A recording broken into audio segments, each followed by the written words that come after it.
aware of that. Good job, Eddie. All right. Yeah, no, I don't know what happened. I'm sorry about that, Madam Chair. I think, I don't know. Let me not bore you with details. We're live. Stephen is still having trouble getting on. I told him to try it again. Okay. So, yeah, I don't see him. and Larry didn't come back. Yeah. Okay, we are live. Everything is a go. Okay, and do we have a quorum? 5 is quorum, yes. I can't see the whole screen. Okay, oh, there we are. Now I can see it. Okay, I don't need to see that many people. Okay, well then, good evening, everyone. Good evening, commissioners. Thank you for joining us. I want to go over a few notes before we begin. If you'd like to speak on a non-agenda item, you can send a message in the chat or if you'd like to speak on an agenda item, you can send a message in the chat with an agenda number, and then you will be called in the order of the request you receive. And please keep yourselves on mute until you are called, and you will have 3 minutes. If you would like to speak on a non-agenda item, there's a moment in the beginning of the meeting for 3 minutes for those items as well. I would like to call to order the Humboldt County Human Rights Commission monthly meeting to order. Starting with roll call. And Okay, do you want me to call the roll? Yes, thank you, Jim. Okay, Scott Davies. Lelania. Here. Jim Glover is here. David Haney. Here. Is that the correct way to pronounce your name? That is correct. Thank you. Okay, thank you. Nice to meet you, David. Nice to meet you. Carol. Larry's in. Here. Okay, hi, Carol. Bird. Yes, I'm here. Okay, Mary. Sorry, I had to unmute. Hi, everyone. Okay, Mary's here. Larry is here on the phone. Yep. Eddie? I know you're here. He's muted, but he's here. Okay. Present. Aaron is here. Yes. Okay, we don't have them. We're still hoping for Stephen in the near future. So yes, we do have a quorum and we can proceed. We have a couple guests. It'd be great to get their names as well, it looks like. That's on the agenda. That'll come up on the agenda. Right Got now, I'd like to give our new commissioner, David Haney, an opportunity to, like, a minute to introduce himself and tell us a little bit briefly why he chose to volunteer as a human rights commissioner for our county. Thank you, Lelania, and thank you all for having me. I'm glad to be on this commission and work with all of you. And I want to thank Mike Wilson for appointing me to the commission. And yes, so I have lived in Humboldt County for 17 years. I graduated Humboldt State University class of '09 with a business degree. And I have been working at the current job since 2009 when I graduated. I work for a company called Stream Guys. We're a content delivery network. We do, we're basically kind of like, we run clouds for the different like podcasts, internet radio stations. And I have been active locally with a group called the Humboldt Civil Liberties Defense Fund for about 10 years. I've been on that board working with those folks to support this community with the defense fund that we have. And yeah, I applied to the Human Rights Commission because I want to help support the efforts that this commission is doing. When I saw and noticed that it's doing work with, like, I was seeing one of the committees is the Sanctuary Ordinance Committee. And I think it might have been an ad hoc committee, was a Racial Awareness Committee, I think. I definitely am interested in supporting that effort and those efforts and those committees as a part of this commission. Well, thank you. We look forward to your ideas and energy and participation. Thank you. Thank you. Okay.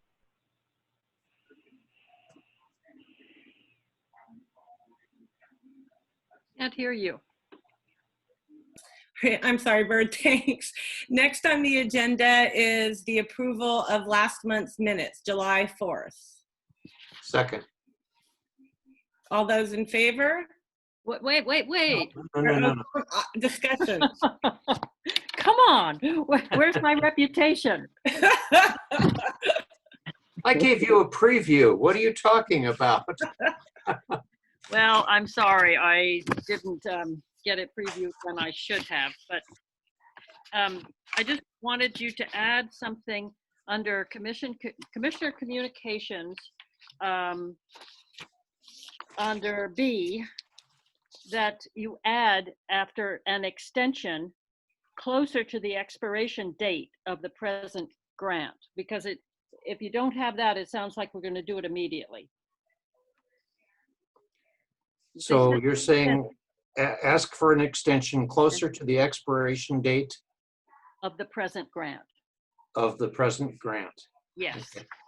And then under all the committees, there was C and then D, and if there was nothing for D, you should maybe say D was there with nothing. So, because I looked at it and tried to figure out what it was supposed to be. I think it just got mislabeled. Right, but I think either don't put it there or explain it somehow. I think I would, if it's okay, I'll go ahead and delete the D and renumber or re-letter the other items. I think that would be a good idea. Thank you. Excuse me, Eddie, can you hear me, Eddie? Eddie's muted. Okay. I'm going to mute everybody for a second, and then I'm going to put everybody that wants, they could just ask for talking. Let me take care of this because I know people are shuffling papers and that's causing confusion.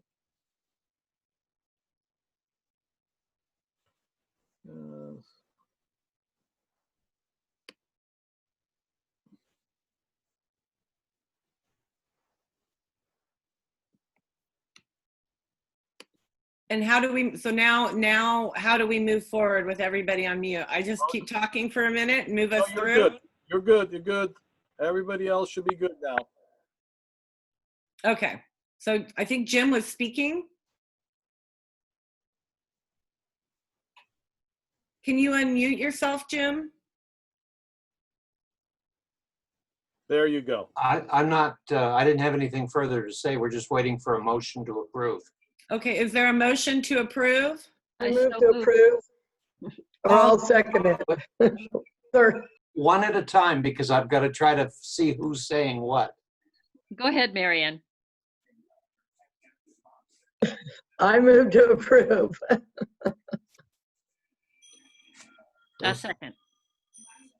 All right. All those in favor? Aye. Aye. Aye.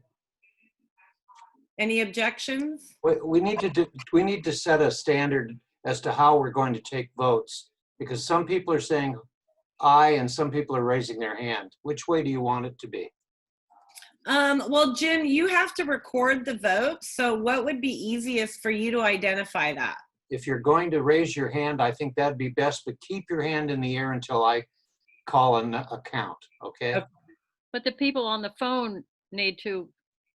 We'll have to do Larry verbally and Carol as well. Okay, if you're in favor, raise your hand.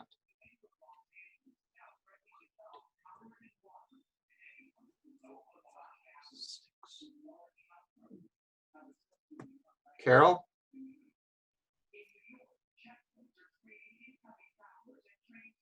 Larry? I noticed that the phones are muted. Maybe he doesn't know how to unmute his phone. Maybe we have to unmute for him. Opposed? Abstentions? Okay, the minutes are approved as amended by a vote of 6 yes, 0 no, and 0 abstentions. Well, I was muted. I approve, Jim. This is Larry. Yes. did you get an approval from Carol? Because I didn't hear from her. I asked twice. Carol, are you there? Carol has her hand up. Okay. How do you know that? Look at the screen. I am. I can't see her. We can't see her, can you? I don't see that, but I believe you, but We're gonna have to figure out a little bit quicker way, I think, but we'll move on to that. Yes, it's going to be midnight before we get done today. Exactly. minutes are approved 8-0. Okay, thank you, Jim. Okay, are there any adjustments to the agenda that need to be made?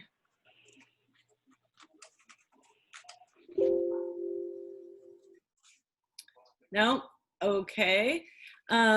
So now is the time where we open the floor. If there's anyone that has any public comments on non-agenda items, you have 3 minutes to speak. And now is your time. If you would like to speak and you're on mute, or if you're not on video and you could come on video, that would help us know and raise your hand, and then we would be able to identify you. Oh, I see Eugene Dennison has his hand waved. Yes. Hi, I want to speak. Hi, how are you? Well, I can only see 5 people, including myself, on this one. I suspect other people may be having that. But I want to speak to you about the county and medical marijuana. okay, Eugene, that is actually on the agenda this evening. Okay? When will it come up? It is the last item on the agenda. So depending, it was scheduled to come up at around, I don't know, around 6:30, but we're running late due to technical issues. Okay. I'll check back in around 6:30. Okay, thank Thank you. you. We appreciate that. Yeah, absolutely. Does anyone else, does anybody have any non-agenda items that they would like to speak on?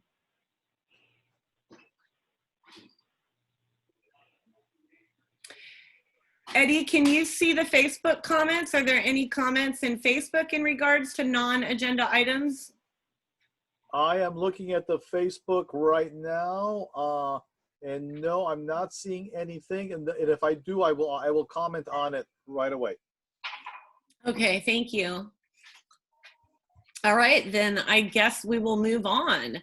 The first item on the next item on the agenda is commission communications, emails, regular mail, and phone calls. Jim, I know you received the mails. We discussed earlier about that. Is there anything significant that we need to report to the commission? no, as far as emails, nothing. As far as regular mail, just the bank statement, which I have forwarded to the treasurer. Okay, thank you. And we'll move on to, are there any other announcements or communications that the committee would like to speak on? Bird?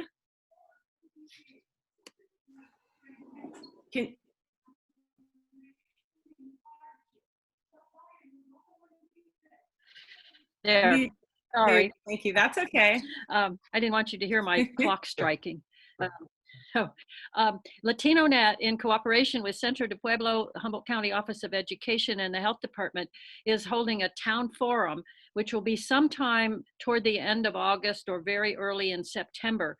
And they will have Dr. Frankovich, someone from Centro de Pueblo, and a couple of other speakers talking about COVID-19 and how it is affecting the Spanish-speaking Latinx community. And I would like permission just to send the invitation around to everyone when their date and time is confirmed. It will be a Zoom meeting, but I think it would be something you'll have a chance to ask questions if you want. And I think a show from people from the Human Rights Commission would be a really good thing to have for their collaboration, because they're working very hard to work together. So if that's acceptable with everyone, Madam Chairman. It is with me. Is everyone okay with Bird? Is that something that we could actually post on our Facebook for the public? Sure, yes. Yes, as soon as I get it, I'll send it to you, and then you send it out wherever you can. Okay, Great. got Yeah. it. Got Thank it. All right, thank you. Does anyone else have anything else to report? Oh, go ahead, Jim, were you raising your hand? No, I was just adjusting my glasses. Okay, I have a brief report. I did present the board report to the Board of Supervisors, Jim's report this month because he was unable to. And I just want to report back that one, they thanked Jim very much for his service. And two, they thanked us all as a commission very much for our service. And felt that we had been doing a lot of work lately and had great gratitude for it. So thanks, you guys. We're getting appreciated. That's good. Yes. I wish you could have all been there. The next is the message line. And I believe it is Larry and Bird. No. No.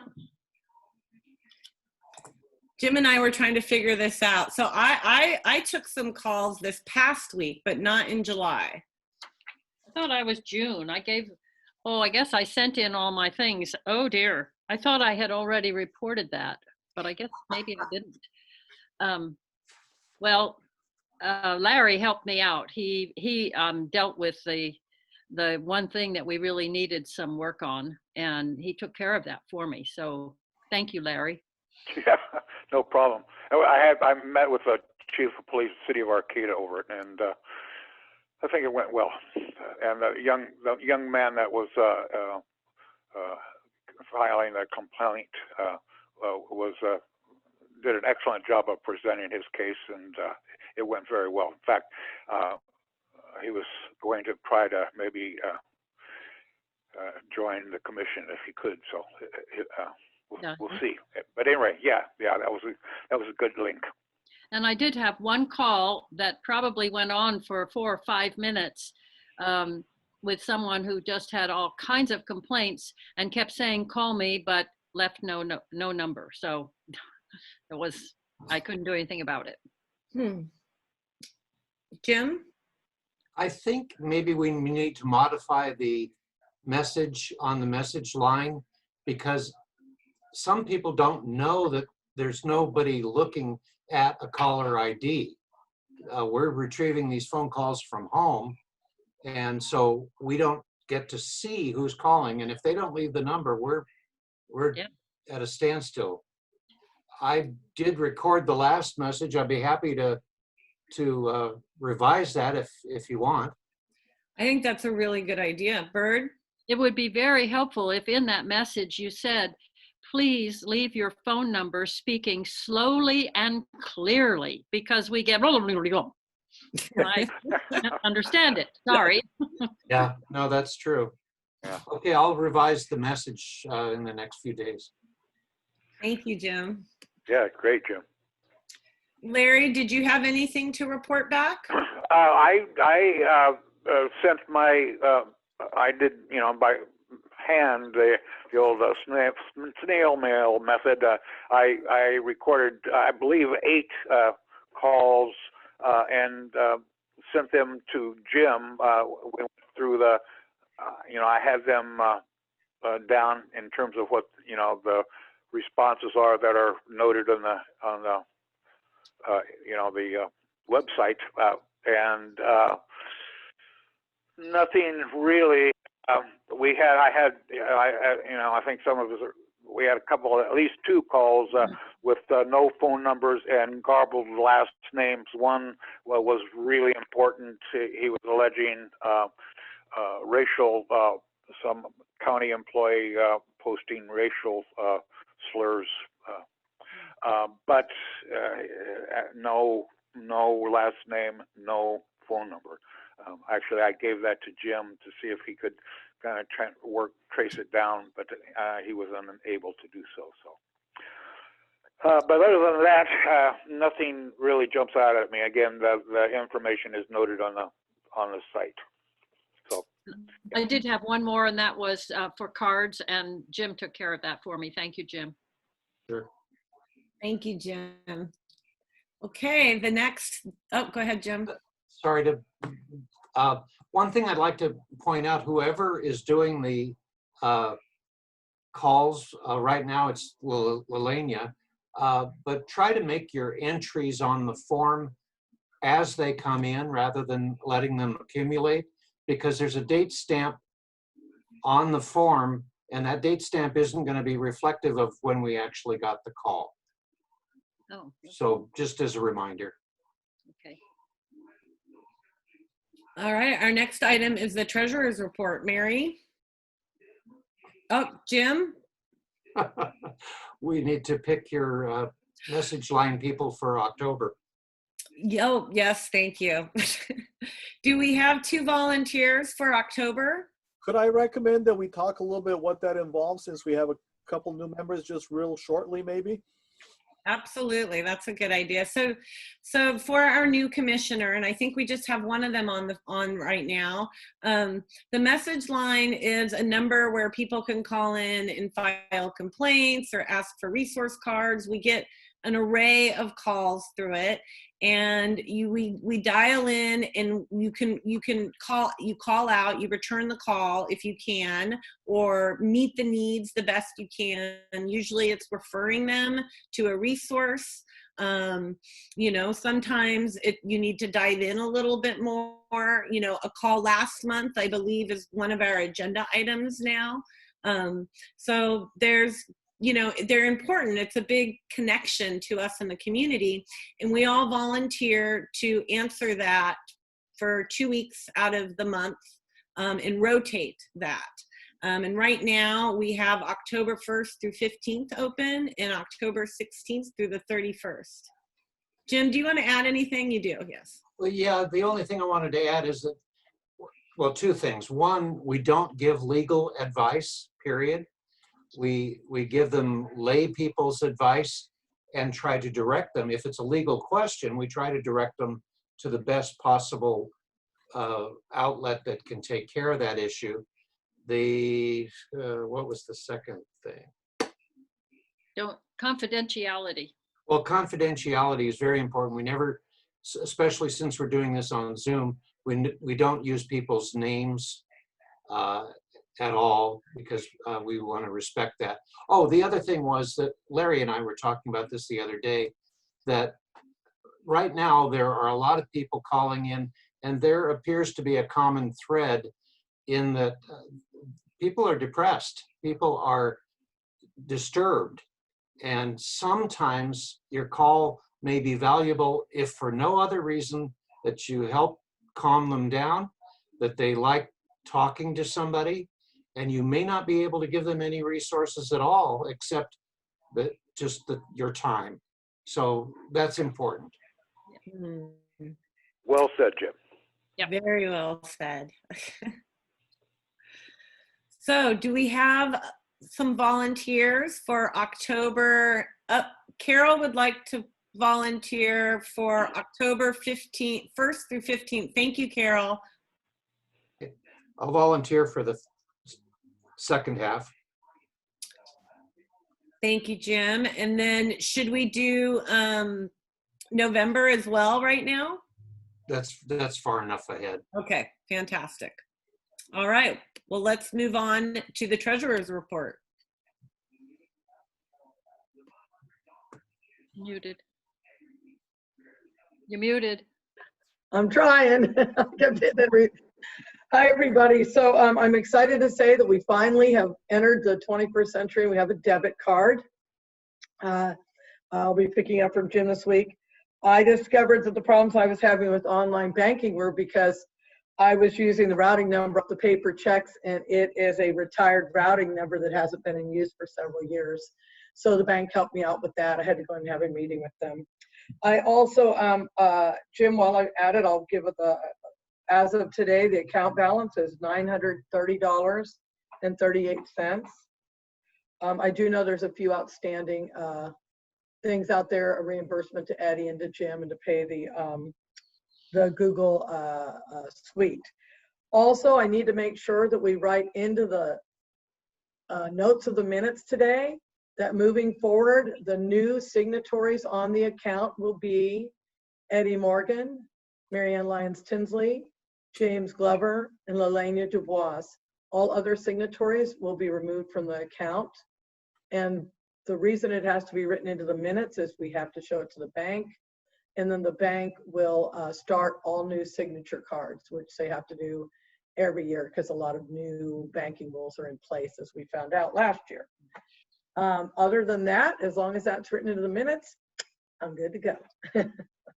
Do we need to make a motion to move putting those new names onto that, Jim or Bird, or is that? I think yes. Let's I just do think that. it needs to show action, and that's a motion. Yeah, I So, agree. So Mary I Ann, move. you should move that. So you I have, move to have the 4 officers who I previously named be signatories, and all others are removed as signatories on the checking account. I'll second that, but you need to name them in your motion. Oh, okay, I can repeat it. I figured Jim had just written them all down. I move that Lelania Dubois, Eddie Morgan, Mary Ann Lyons Tinsley, and James Glover be the signatories on the account and have access to the debit card for our bank account at Umpqua Bank. Does anybody second? And I'll second that. Okay. And any discussion? All those in favor?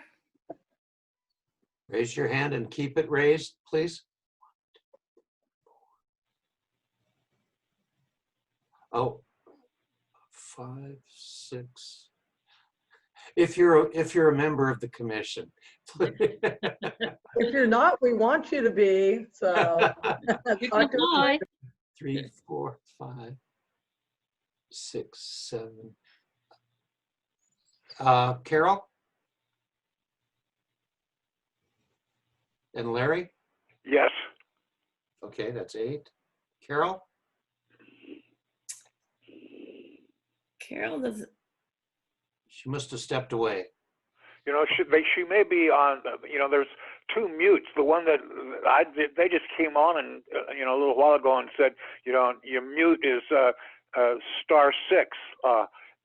you know, as opposed to the mute on your phone. You know, they both apparently work. I was wondering if she's, you know. I raised my hand, Oh. and I also raised my hand on a Zoom. So next to my name, you'll see a little blue hand. Exactly, Jim Glover. If you look on the top left of her square, you'll see a little hand. Not right now because I changed her. Again. I hate to question you, but I don't see that. it. We don't see it. I just saw it. She had Eddie it up. sees it. So maybe Okay. what we need to discuss in our next digital meeting is the raising of that hand, and that Eddie counts the votes. No, I think Jim Glover can. We just have to practice it. We have to be patient. Yeah, I'm looking at We Carol's. can't see it. None of us see it, Ed. He doesn't have it Eddie. right now. You're the only one that can see it, Eddie. Yeah, No. we don't see it. No, it was up. It's not up, but it will be up when she puts it up again. Got it. Okay. I look forward to seeing that. All right. All right. Are we ready to move on? Yes, there were no nay votes, no abstentions, I assume. That's a little Any informal way of doing that, but 9 yes. So yes, that's approved. Okay, fantastic. All right, moving on to the Correctional Facility Liaison report. Eddie, do you have anything to report? I have not received any letters or requests, but for the benefit of new members and other members, basically what this consists of is the correctional facility will either call or send a letter, which will trigger a visit by one of us. And right now I'm on that committee, and I would go and visit the correction, and we have a form. And what we do is we get a report from the person that is making the complaint or assessment, and then that is presented in this meeting to everybody. Because of COVID-19, those numbers have decreased quite a bit, so I don't have anything to report, but that's what we do in that committee. Okay, thank you. All right, we're moving on to the Human Trafficking Fund Committee. And that is my report. To start, we got reports back from all 3 organizations that received funds. The Arcata Playhouse right now, they used some of the funds to support the 02F Festival. They did an Indigenous Women's Author Panel and a discussion currently. The Native Women's Collective. Oh, and currently the Native Women's Collective is working on making a traditional dance dress that honors Indigenous women and is made with the community help that will then dance in ceremonies and be a part of an online and hopefully traveling exhibit. They are also doing some online storytelling gathering to talk about their stories. And that's where they're at. So they have diversified and are navigating COVID, which is really great to hear. And then on the Girl Scouts, there was the funds got sent to the primary office, and the young woman who is running that program hadn't received them yet, but she had already started working on her website.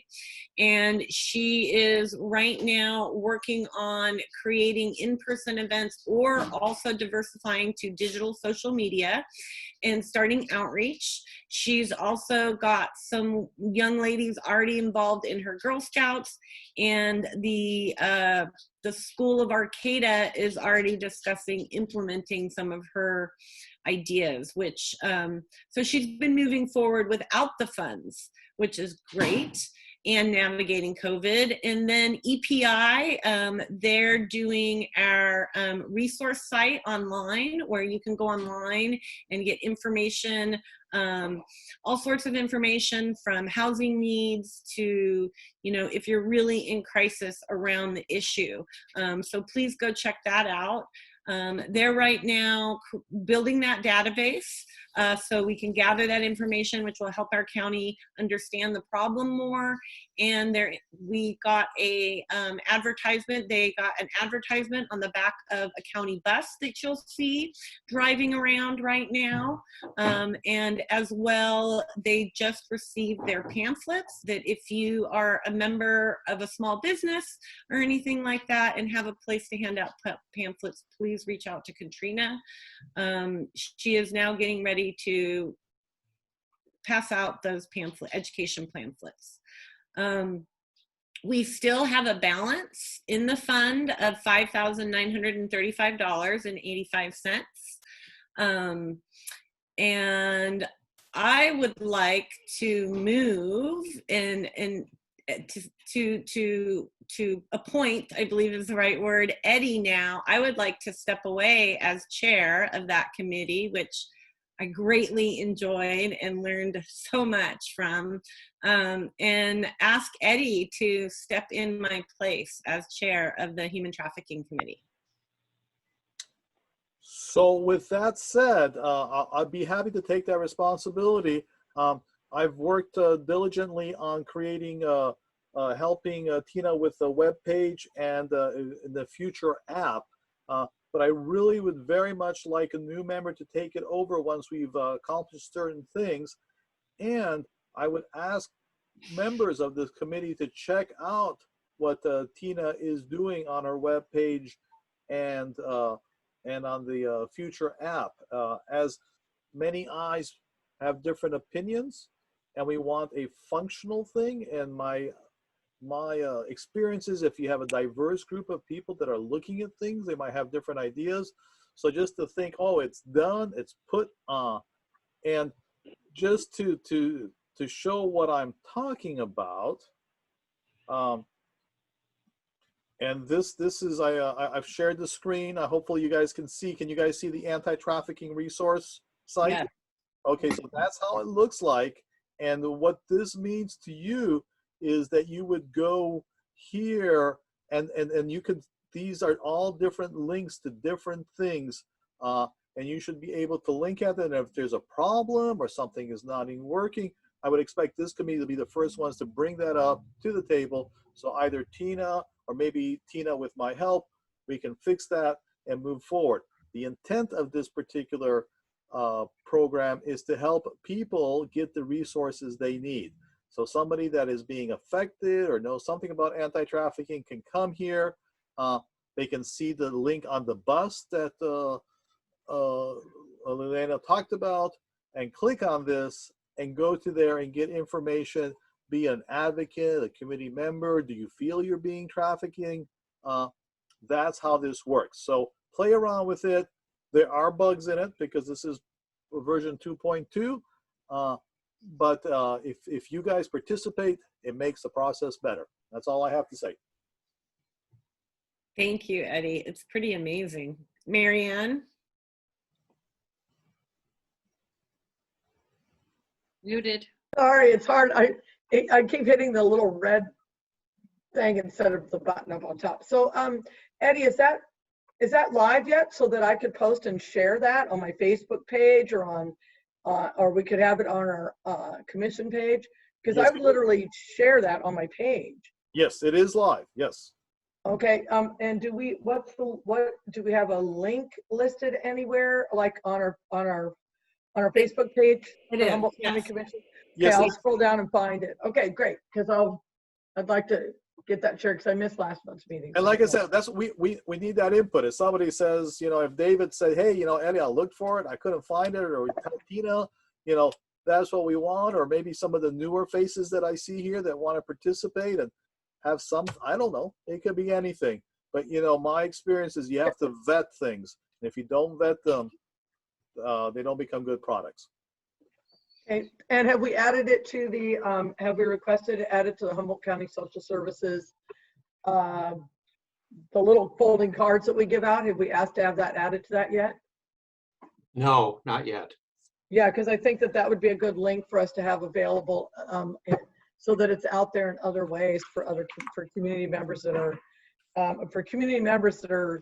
looking for that. They're probably not going to be looking at our Facebook page or my Facebook page, but if we can get maybe even some, I would suggest in the committee maybe coming up with some kind of poster or small things that we could put up, like where you see things up in stores and other places. It'd be nice to let the community know that this resource is out there. Marianne, the organization that is doing this is not our project. This is EPI's project, and Eddie Okay, got it. is listing EPI in the project. So those are all great ideas, and I think that when we revise our resource cards, I think that's an amazing suggestion. But as far as all the other stuff, this is their project that we're assisting them on.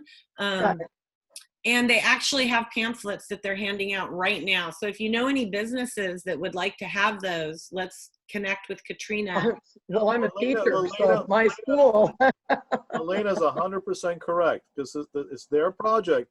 But what I am saying, as commissioners, we should be aware of it.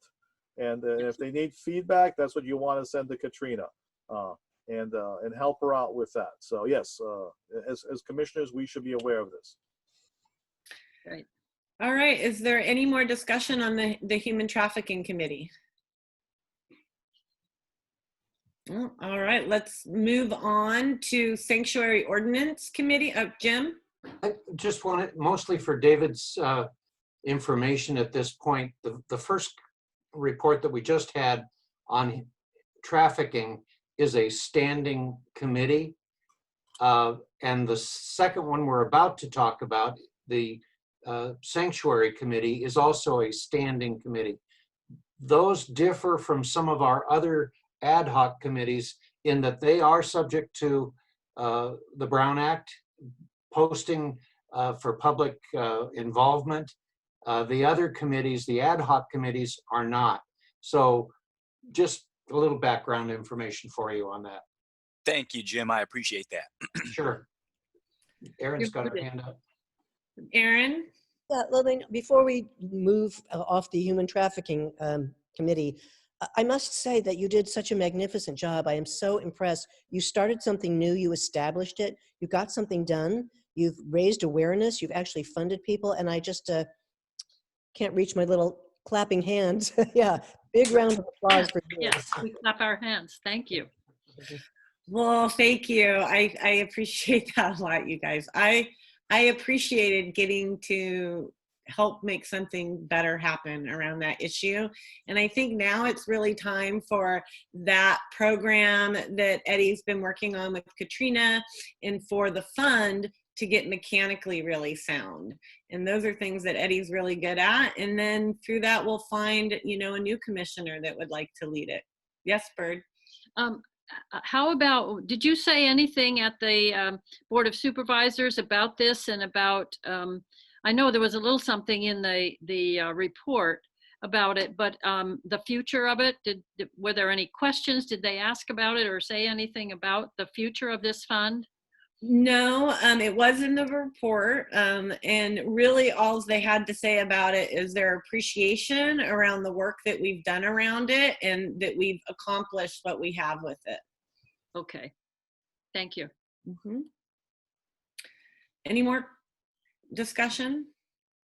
All right, let's move forward. So Sanctuary Ordinance Committee, did we get any mail around that? Do we have any complaints, Jim?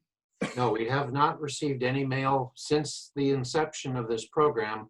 I don't know if that in itself means we should start thinking about some changes or not, but the Board of Supervisors provides us with any mail that comes relevant to that, and so far nothing. All right, would you like to explain that committee a little bit to David, since he expressed interest in it? Yeah, well, Bird had her hand up first, maybe. Well, explain that, and then I will tell you what I have found out. Okay. Oh, okay. Well, we were asked as part of the adoption of a county ordinance to be the contact point for people with issues regarding immigration and sanctuary. And so we accepted that role. We established a standing committee, like I said before, and we are prepared to check into possible violations of the sanctuary ordinance if and when they come to our attention. If I could just tweak that just a little bit, Jim. Sure. It's in the law that we will be this committee. We didn't accept it. It was given to us. No, and that is true. The law that was passed by the voters.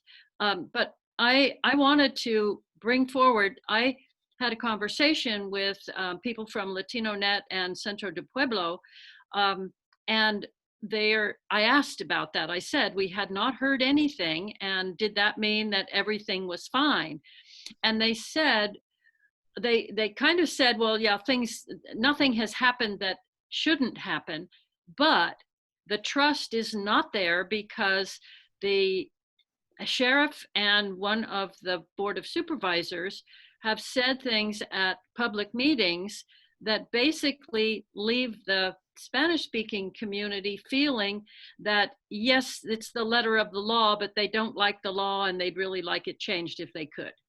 And while that might not be realistic in terms of changing the law, it really affects the way that community feels about how they're being treated. They feel that they can't trust law enforcement. And I think that the biggest thing that we should be trying to develop is trust between that community and the law enforcement, because that was one of the big things that came out of, our research into this, was that if people felt safe, then they would go to law enforcement. And right now they're saying, yeah, they're safe, but they don't like law enforcement, they don't trust them, and they won't go there. So I'm just throwing this out, but somehow maybe we need to figure out if there's something we can do, and if so, how we go about doing it. Bird, what was the other group besides Centro de Pueblo? LatinoNet. Okay. So is it appropriate for this committee to go out and do outreach? Well, in our outreach, I think we should be asking about this. Yes. So like in our listening sessions? Yes, definitely in our listening sessions, what the attitudes are and how they can be fixed. I got the impression from talking to the young man that was specifically saying this, that his mind is made up, and he won't change his mind because he doesn't think the sheriff will change his mind. But somehow we have to try to get people to communicate with one another and to accept the reality of what it is and how we can move beyond the distrust and make this a better community. Can I jump in for a second, Bird? This is Larry. Absolutely. Can you hear me? Yes. Yes. You know, really, it would seem to me, Bird, that the committee should facilitate a meeting with the sheriff, and if possible, any of the Latino folks that would like to come along. But if not, at least to convey to him in a face-to-face, sit down kind of meeting those concerns. I would, again, my feeling is that he's a good man and that would work to, do what he could to overcome those perceptions. I'm wondering is, does the community have incidences that are causing that, or is this just kind of a, stereotypical response to, folks that are, not have, historically very pleasant, Well, I asked that very specific question, and he said that they were saying this publicly, and I said, and where was this, and when did you hear it? And they said at the Board of Supervisors meeting that the sheriff and one of the supervisors were saying things that they interpreted as meaning that they really didn't like this, and that they said that one of the statements was they've removed one of the tools in our toolkit. Well, and yeah. it's just I don't know how we build trust, have them build trust, but that is one of the things that I consider part of our charge, is to build trust between people. Certainly, that's what I'm saying. A meeting, to convey those kind of concerns, I think is very, very important. You really can't. You can't do that in a letter. You got to sit down and look them in the eye and say, "Hey, this is what we're hearing." Yeah. Jim, did you have? Well, Jim? go ahead with Mary, and then I have a Mary? Okay, so if somebody was overhearing the actual sheriff, the head of our sheriff's department, or just a deputy sheriff saying that in a public area where it could be overheard by anybody, I think that should be brought to the sheriff's attention so that they recognize that as we well know from a lot of things that we've seen out there in the public eye, I think that it's important that the sheriff is aware. If it's the sheriff himself saying that, then that's something different. Then that's something that should be, it should still be brought to the sheriff's attention if people if on the force are saying something like that, and that is making folks be afraid to.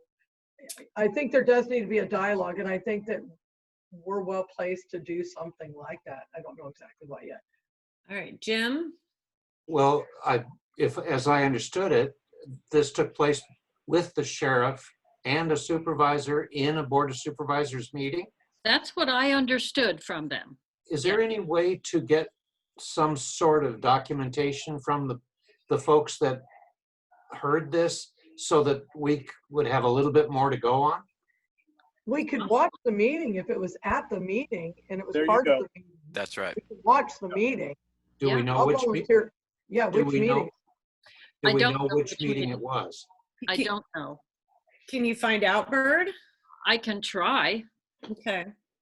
Well, I think what I'm hearing is that Jim and Eddie and I need to have a committee meeting and make some more movement towards outreach around that, and possibly have a discussion with the sheriff. My concern, can we add members to this committee, Jim? Because my concern is that none of us, or I don't know actually if either of you, I don't speak Spanish. And that immediately is a huge gap in this. So how do we bridge that barrier when we're trying to reach out to that community? That's a good point.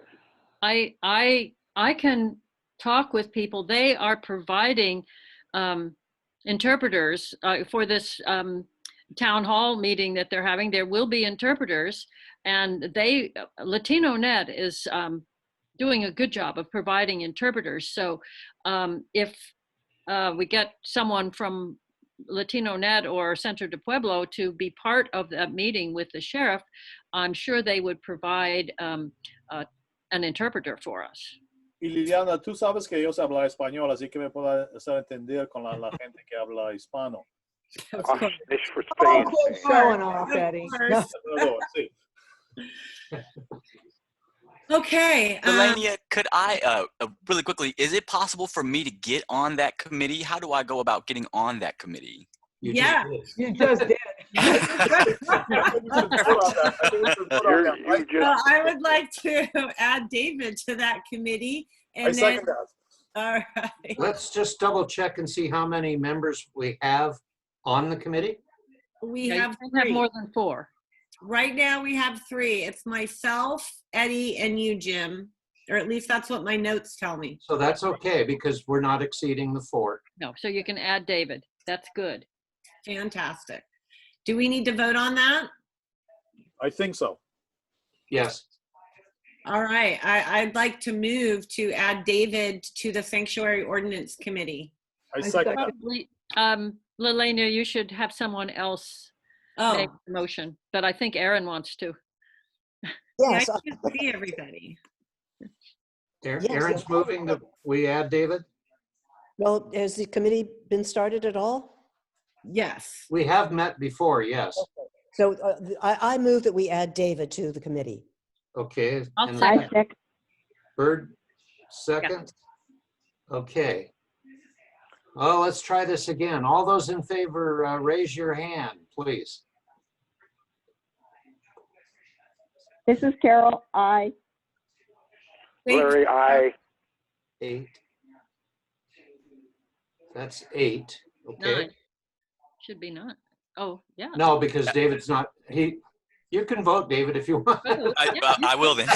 yeah. Then that is 9 yes. Are there any opposed? Any abstentions?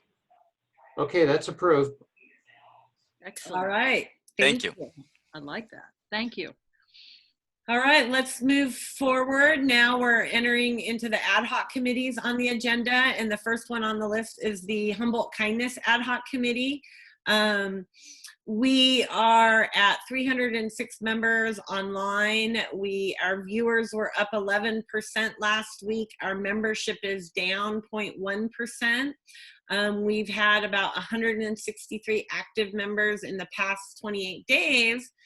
But Aaron and I are the only commissioners that have been active. According to Facebook, I'm seeing Mary's face. So that's what came up. I shared a Starbucks.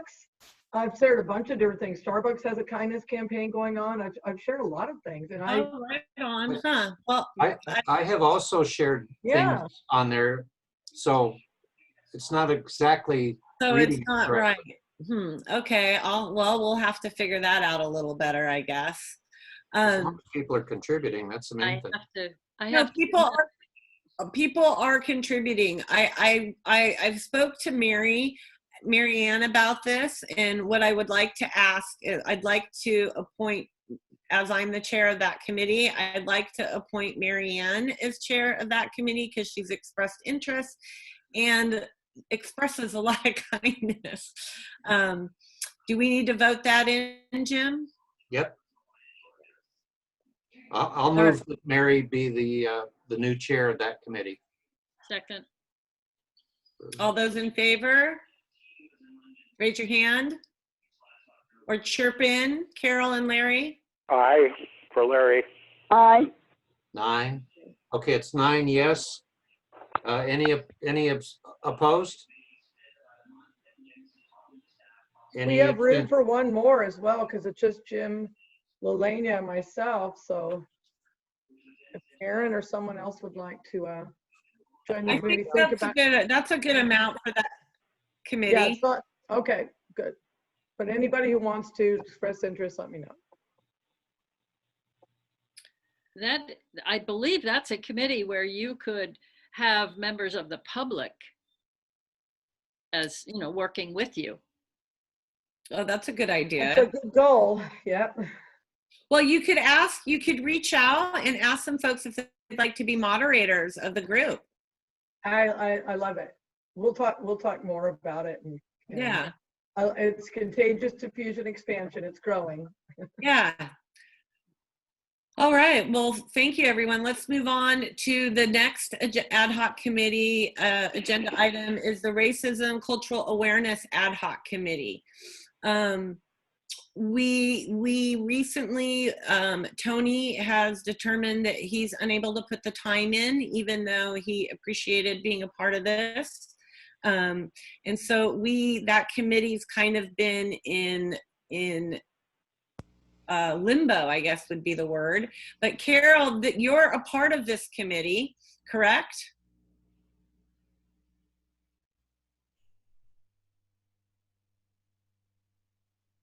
I believe so. I'm curious if you feel that you have the bandwidth to chair it. It's kind of a really important committee right now, and I feel like you would be the most, you know, you've been on the commission long enough, and that you would be the best person to chair it if you're willing to take that on. Yes, Thank I will you. need to speak with someone to give me more information on the task at Yes. hand. Jim? Yeah, that'll be very doable, Carol. It's basically, we're starting from zero. So we can set the parameters and the mission statement and our goals after the first time we do meet. And we have room on that committee for one more commissioner. Would someone like to volunteer? I see David raising his hand. Fantastic. Thank you, David. Jim? I move that we appoint Carol to be the chair of that committee and add David to the committee. Do I have a second? Second. Thank you, Bird. All those in favor, raise your hand. Carol and Larry, if you could chime in. Yeah, aye, for sure. Carol, yes? Okay, that's 9. That's what we have. So Who else is on that committee? Lelania, David, and myself. If anyone else would like to volunteer for that committee, I would be happy to step away. I stepped in because we were trying to figure out what to do.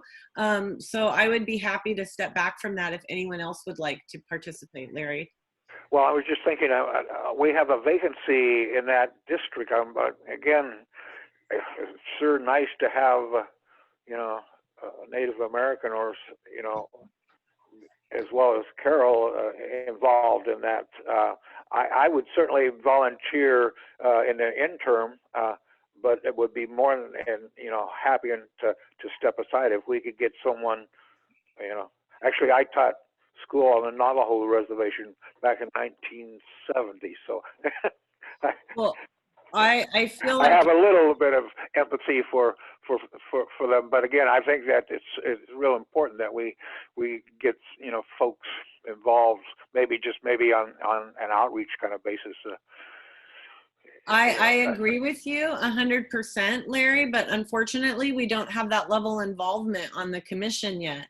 I know, that's what I'm saying. And so I'm willing to you know, participate in that until we do. Okay, so I would like to step off that committee. Okay. And allow room for Larry to engage. I move that Lelania leaves the committee and Larry becomes part of the committee as we continue to search for a representative from the Native American community. I second it. All those in favor, raise your hand. Carol and Larry? Aye. Carol, yes? Thank you. 9 again. Any abstentions? Any negative? Any negative? Okay. I'd like to make a comment, and maybe I'm being a little rude, but I suspect that the secretary is filling out the form, who's going on which committee and everything like that, and we'll file it in the right spot. And that I know that we're working on getting new commissioners on for the people, because we're taking attendance. I think the secretary's taking attendance, and we're looking at getting newer commissioners coming on too. I know that could be a little rude, but that's what I'm saying. And you can count on me, Eddie, to take the notes. I'm used to All your right. And I rudeness. do trust you. It's just I want to make it clear that, you know, we're tracking things. We're doing our darndest. All right. Well, let's move on to the Public Observer Ad Hoc Committee. Larry. Oh, me, huh? Yeah, I'm you. Ed. I thought Eddie was it. He was going to facilitate a meeting, and we never, unfortunately, were able to. Yes. Eddie, you want to speak to that? Yes, Eddie's name is down as the speaker on this. Okay. That's what it says. Yeah. Thank you, Eddie. Sorry about that, guys. We had a glitch. We were going to have a meeting. It was on Monday, I believe, Monday or Tuesday, where we had made contact with the Humboldt Area Foundation. But we have had several meetings before that. That would actually have been our third meeting since the last time we met in the last month. And there are certain things that we have accomplished. We have come up with our purpose, statement, or our mission statement. And the purpose of the committee is to establish a written plan that is acceptable by local authorities and the commission itself, outlining the procedure for a quick dispatch of observers to local demonstrations or protesters in the county.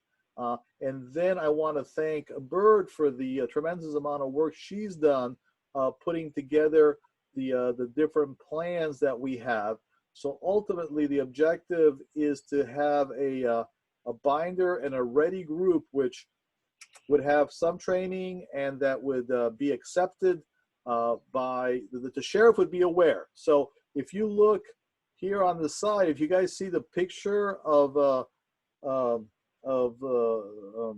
Miller here, you see at some point back in 2000, and I want to say when we had a lot of the issues with environmental protests, there was a group from the Human Rights Commission that would go out and check and correct me if I'm wrong here, Dennis. And so we want to revive that. And so we have taken certain steps to do that. But yes, we did have a glitch. We missed the meeting. We're going to reschedule it. But I think things are coming together with the stuff that Bird is putting together, the meeting that we will have with the Humboldt Area Foundation, because they have shown interest in it, and looking in the research of things that we have done in the past. That's the end of my report. Thank you, Eddie. Nice job. Larry, do you have anything to add? You know, I'm hopeful that we can move forward on this. I think it's a valuable asset to the community. If you know, it's the real key that we do it right. And like, you know, we need the sheriff and we need law enforcement's you know, blessing, which is essentially, you know, believing that we're not cop watch. We are concerned citizens trying to do the best thing for the community, and we definitely will need the support of the Board of Supervisors. So we've got a lot of work to do to get to that point, but I think you know, we're on our way, and I have, you know, a lot of material I can contribute from, you know, not only when the Human Rights Commission were neutral observers, but when it morphed into the independent observer program as well. So yeah, and I do think we do want to look, you know, to make this a really viable program, to have a real strong, you know, community involvement in it as well as just commissioners. So anyway, yeah, I'm looking forward to moving forward with this. Thank you. Yeah, I'm looking forward to having something like this too. I think it helps us engage with the community more as well. Yeah. Well, There's some Okay. questions. Bird and then Aaron. Just wanted to add, the purpose of meeting with Humboldt Area Foundation was to see if there was a possibility of a grant for training or whatever, instead of, or in addition to going to the Board of Supervisor, because Humboldt Area Foundation has been doing a lot of community things because of the protests and so forth that are happening in the country right now, in addition to COVID.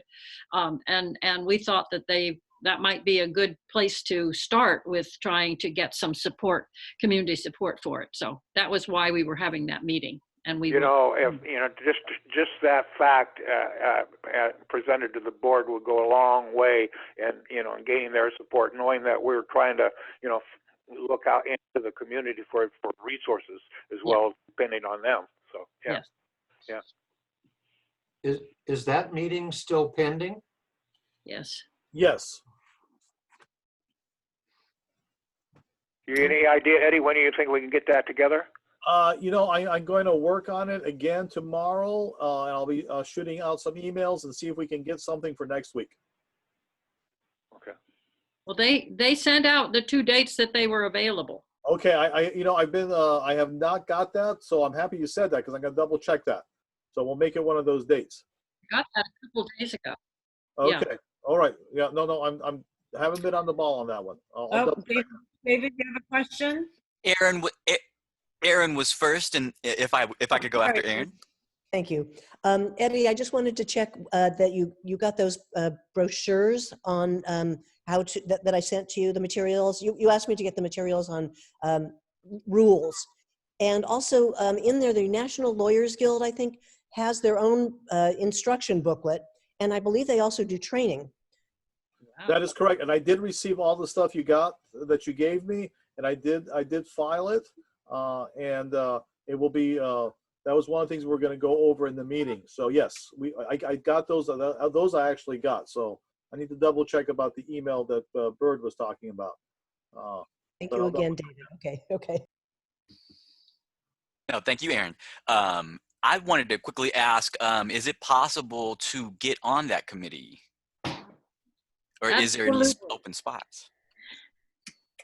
There are only 3 people on it. Yes. Oh.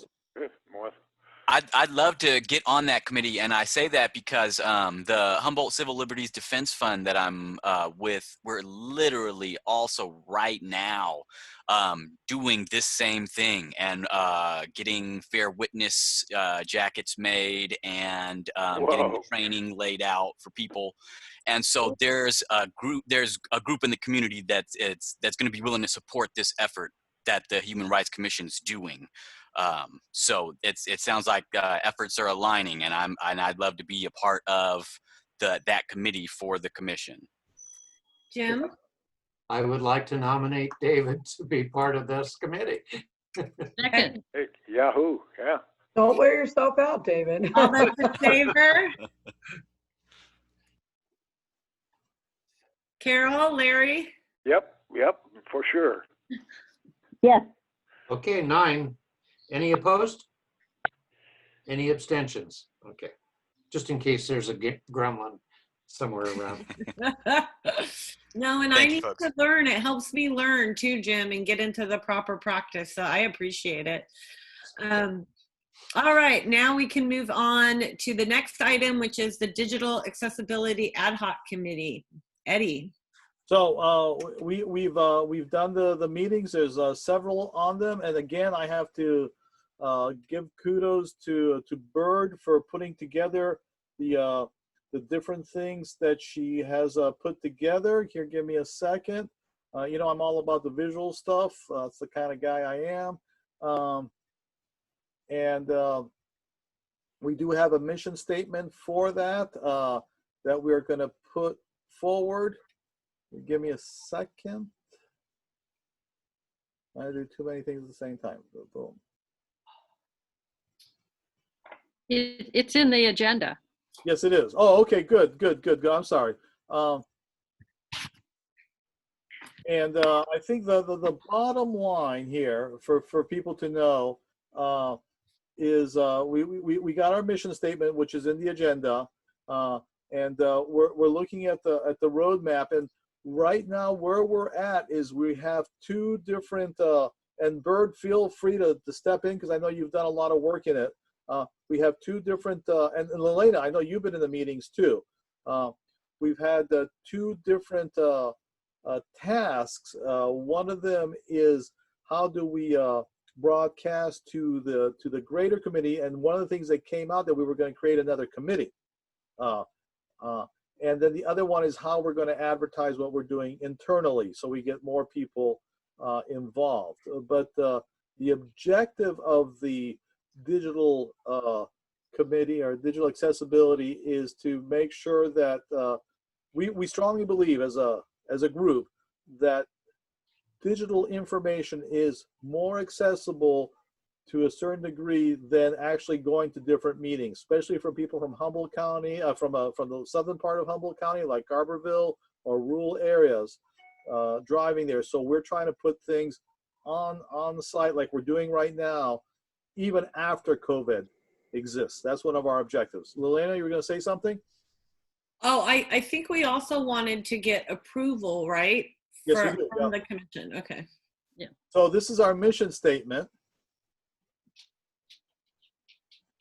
And so what we're going to ask the committee, which is also on our, so this is the digital, the mission statement. The Digital Accessibility Ad Hoc Committee's mission is to enhance the ability of Humboldt County residents to participate in Humboldt County Human Rights Commission meetings and decision-making process using available current legal technologies and techniques. Should we have a conversation about that? I move the adoption of this mission for the Ad Hoc Committee on Accessibility. I second. All those in favor? I'm in favor. Aaron in favor. We lose a couple people? Oh, wait a minute. Carol in favor. Can you hear me? Can you hear Yes. me? Okay. Okay, so Larry? Larry? Larry's on mute. I'm sorry. Yes, I have my mute on. Excuse me. How do you vote, Larry? I vote yes. Okay, so that's 9.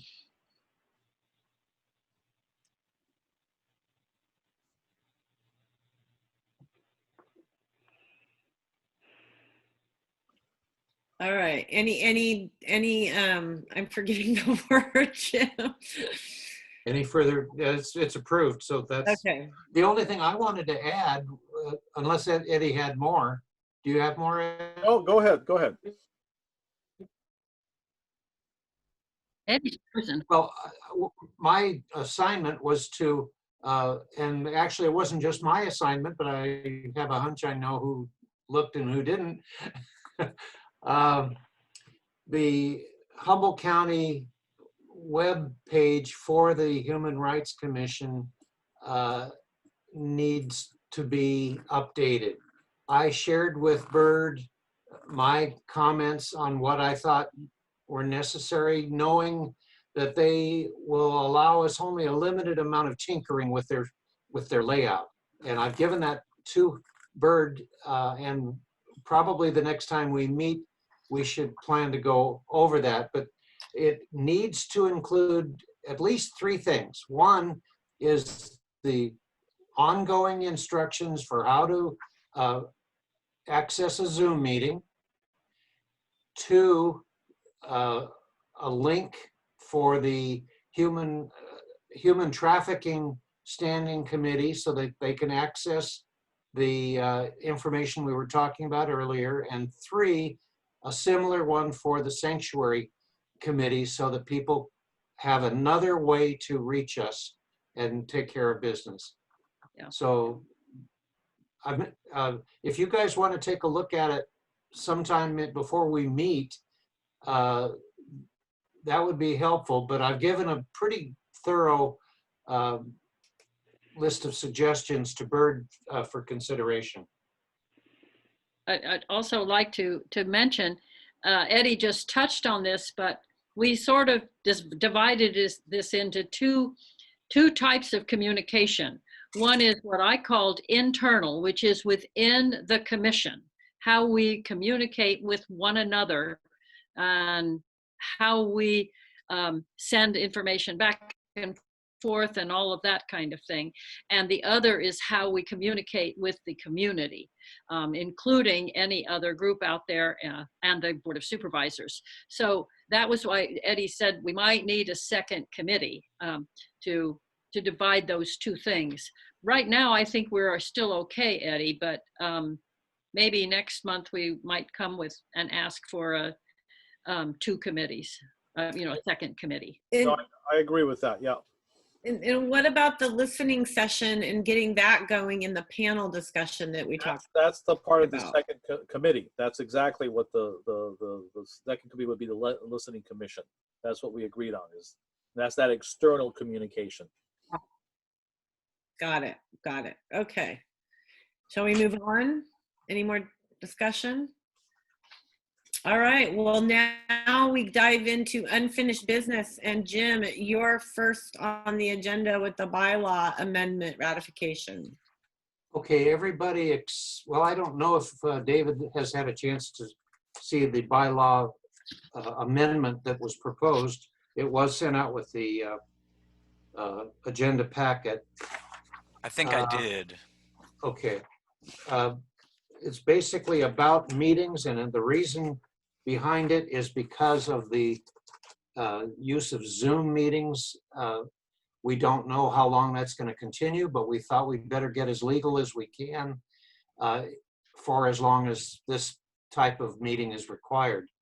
So the bylaw changes affect section 3A, which is just changing the words to physical meetings to be public. And then section 3B is virtual meetings to be public. And I could read it, or we could assume that everybody had, Bird? No, the way it is in the bylaws, it's presented one meeting and read into the second meeting before it's approved. It says, I have this under amendments. At the next regular meeting after its introduction, it shall be read and voted upon. And if a 2/3 majority of the members present are in favor, it shall be adopted. Okay, then I will read the paragraph or so that refers to virtual meetings to be public. All regular and special meetings of the Commission shall be open to the public in accordance with the Brown Act of the State of California.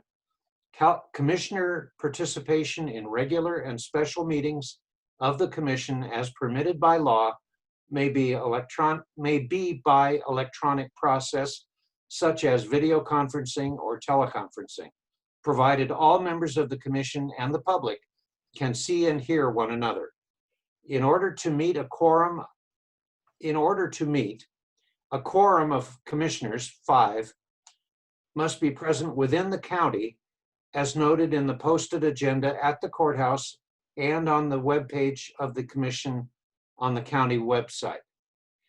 Commissioners participating remotely but not within the county are not counted in the qualifying quorum, but may otherwise participate in the meeting.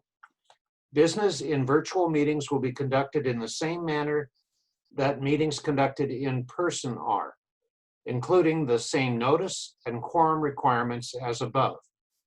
The Commission may conduct regular or special meetings in differing areas of the county, provided the usual posting at the courthouse and website also includes the remote location being used for said meeting. And that, now you move the adoption of that, Jim. okay, and I so move the adoption of this amendment. And So- I'll second. All those in favor? I got a comment. This Yeah, discussion. comment. Go ahead, Erin. There is a section you're saying there was we can meet by any kind of electronic means, provided that all members can see and hear each other. I can't see Larry. Yeah. Bird? I would like to strike the two words "and see." Yeah, see, I am Bird. Yeah, you don't With realize. the two Me words, too. it's can see. Can see, yeah, okay, can see. The Yes. public, But get rid of and Public here. can hear one another. Yeah, do we say See- and here? Is and here in there? Yes, for the public can hear one another. So we're striking out see and. I had it backwards. oh, okay. Do we want it hear or see? No, I think hearing is the important thing. I mean, Carol and Larry are participating. If they couldn't hear us, they would not be able to participate. Yeah, I think that's an important point that we don't want to exclude. No. Well, You can't exclude these technological dinosaurs. We're important. Well, and we might be excluding a lot of the public if we said that, and we Right. don't want to do that.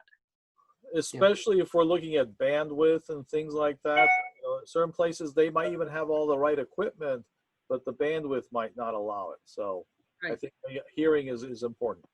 I see 3 phones on today. well, One they're not all members, but but nonetheless, I see 3 Yeah. phones today. As an And, example. and those phones could be computers, you know, that doesn't, so you can dial in with your, you know, so yes, but I think hearing is the more important than seeing. Jim? So Jim, are you willing to amend your motion? I am.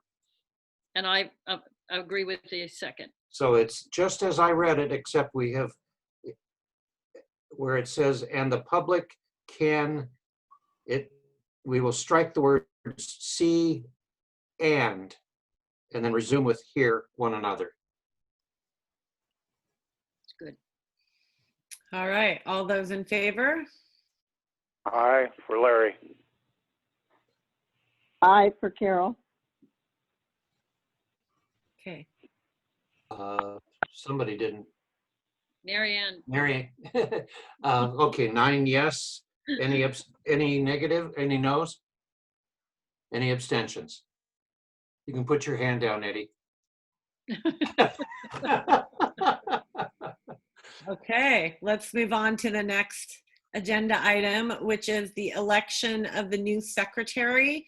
Jim has stepped in momentarily because our elected secretary isn't able to meet the obligations, but we need to make a decision to vote Jim in or not. Bird? I move the candidacy of Jim for secretary. I second. All those in favor? This is Larry. Aye, for sure. I'm thinking about it. Carol, yes. You're outvoted, Jim. Let's be clear, nobody else has applied. That's correct, right? That is correct. That is correct. Yes. I'm not sure if Jim applied. That's not Got it. important. So, Madam Chair, I am going to leave for a few minutes, but I'll be back. Okay, thank you, Bird. All right, let's move on to our next order of business. It is a letter from the Department of Mental Health Management of the Public Guardian Office and Patients' Rights Advocate, No? No, What is the name of the letter, Jim? That's what I have on the agenda. it is the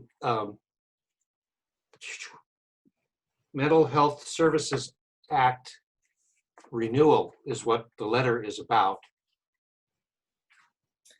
All right. Basically, it's a 4-page letter that was shared with you previously and again today. And I trust we don't need to read through it again unless you wish to, we can. Did the commission get to read the letter? Is this a behavioral health board Yes. letter? Yes. Yes, it is. We can put it up on I think we can put it up. I have it. fairly accessible. I think Jim might too. No, I don't. No? Okay, let me look. Yeah, you should be able to It's do in it. that email you sent, Lelania, to on It the is. agenda and minutes. It's at the bottom of that, all of that. Or All right, let me see if I can do this. Can I share my screen, Eddie? Yes, you can. This is the letter. Did we all get to read this? This is Larry. I did, and I find no fault with it.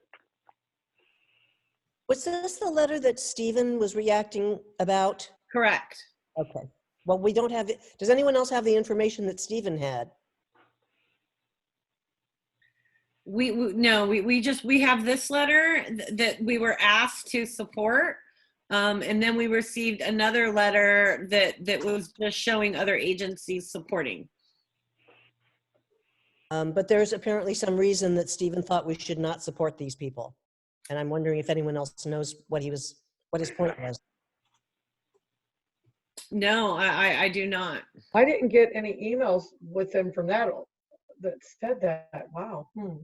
Is this the one he was talking about like a month and a half ago, Aaron? This is the letter that was presented by Vernon Price at our meeting. I'm gonna go back and look at the emails real quick while we're sitting here. He discussed it at our last meeting. He talked to us about it. I wasn't at the last Okay. meeting. So it sounds like not everyone really got a chance to look at it. Should we postpone this till the next month, or how should we move forward, Jim, do you suggest? Well, it's unfortunate that everybody hasn't read what they were asked to read, but this may be a time-sensitive issue because it takes action by the Board of Supervisors, and if I don't know when they intend to take it up, but I would think losing another month might delay the effectiveness of anything we do.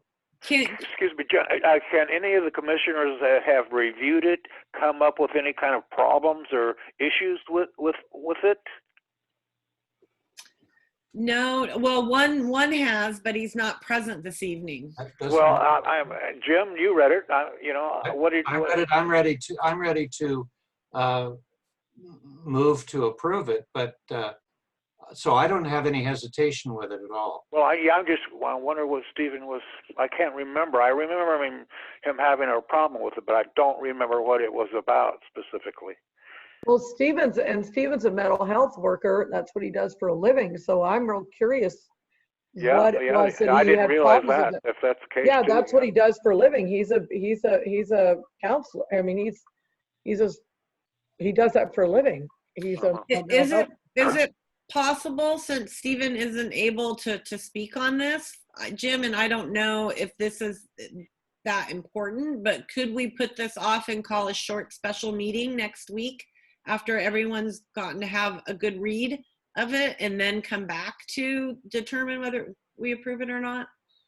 Elena, the problem isn't with the letter. The problem is, I think he was complaining about their actual performance of this department. Oh, okay. Got it. And for that reason, he thought we should not fund them without any strings because apparently they're doing a terrible job. I have no real information, but I would not vote on this without that information. Well, again, what the last I read of the letter is they're just asking, almost across the board for, more of, more staff, more housing, more, more personnel to, that the problem is getting significantly worse. And, even, from the Human Rights Commission on our phone line, I got 2 calls that were very critical of the processes involved in the sempervirens, intake and how people are getting jacked around. And again, the letter, I don't see them even being that critical of any specific program other than the fact that there's just not enough of them. I don't know. Again, I'm not opposed to waiting and listening to Stephen, especially if this is not time sensitive, and we've been, it's been here for a while, so hopefully, it's not. Well, Jim is saying that it is time sensitive. No, what I'm Oh, he saying said he is didn't know. I don't know. This letter is dated June 16th. Right. That's all I know. Well, I feel like maybe we need to put this off for a minute and do a little investigatory work behind because it does concern me that one of our commissioners had that strong of an opinion. I'd like to understand what that is, as I think Aaron was saying as well. But I don't know if is there a way, Jim, for us to postpone it and then within the next week determine if we have to have a short special meeting for it or not? Well, it doesn't move forward if there's no motion to approve it. So that takes care of that. I'm not very fond of the idea of a special meeting for one item like this. Okay. But that's your call, not mine. Well, it seems like an important item because it's behavioral health and we are in a bit of a mental health crisis right now. But the fact that we had a commissioner not want us to support it, yet we're not able to hear that concerns me. Is there someone who would like to make a motion to approve this? No. I move to approve it. I think that I've just sat here and I just reread the whole thing, and it's making recommendations. It's not like we're saying you're required to spend this money. It's not saying anything. It's recommendations that one group of people is making, and for the most part, the majority of the recommendations make total sense. It's not that, so is the thing that they want us to say that we approve the recommendations? I mean, none of the recommendations. We do need more.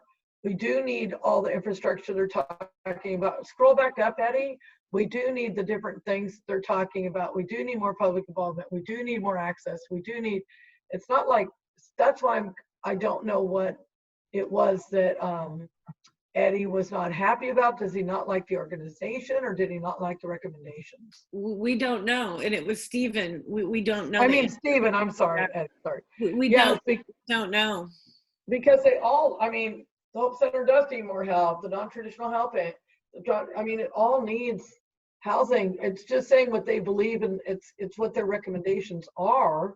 And it's by the Humboldt County Behavioral Health Board. So they put some time and thought into it to even, that means they had a committee to come up with this because it's their board, the Humboldt County Behavioral Health Board, and they're all logical things that I agree with. You know, I don't know. I mean, I think that I would like to move that we approve it. All right. Is there a second? Yeah, I'll second it. All It's right. Larry.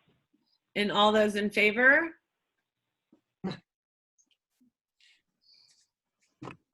And noes?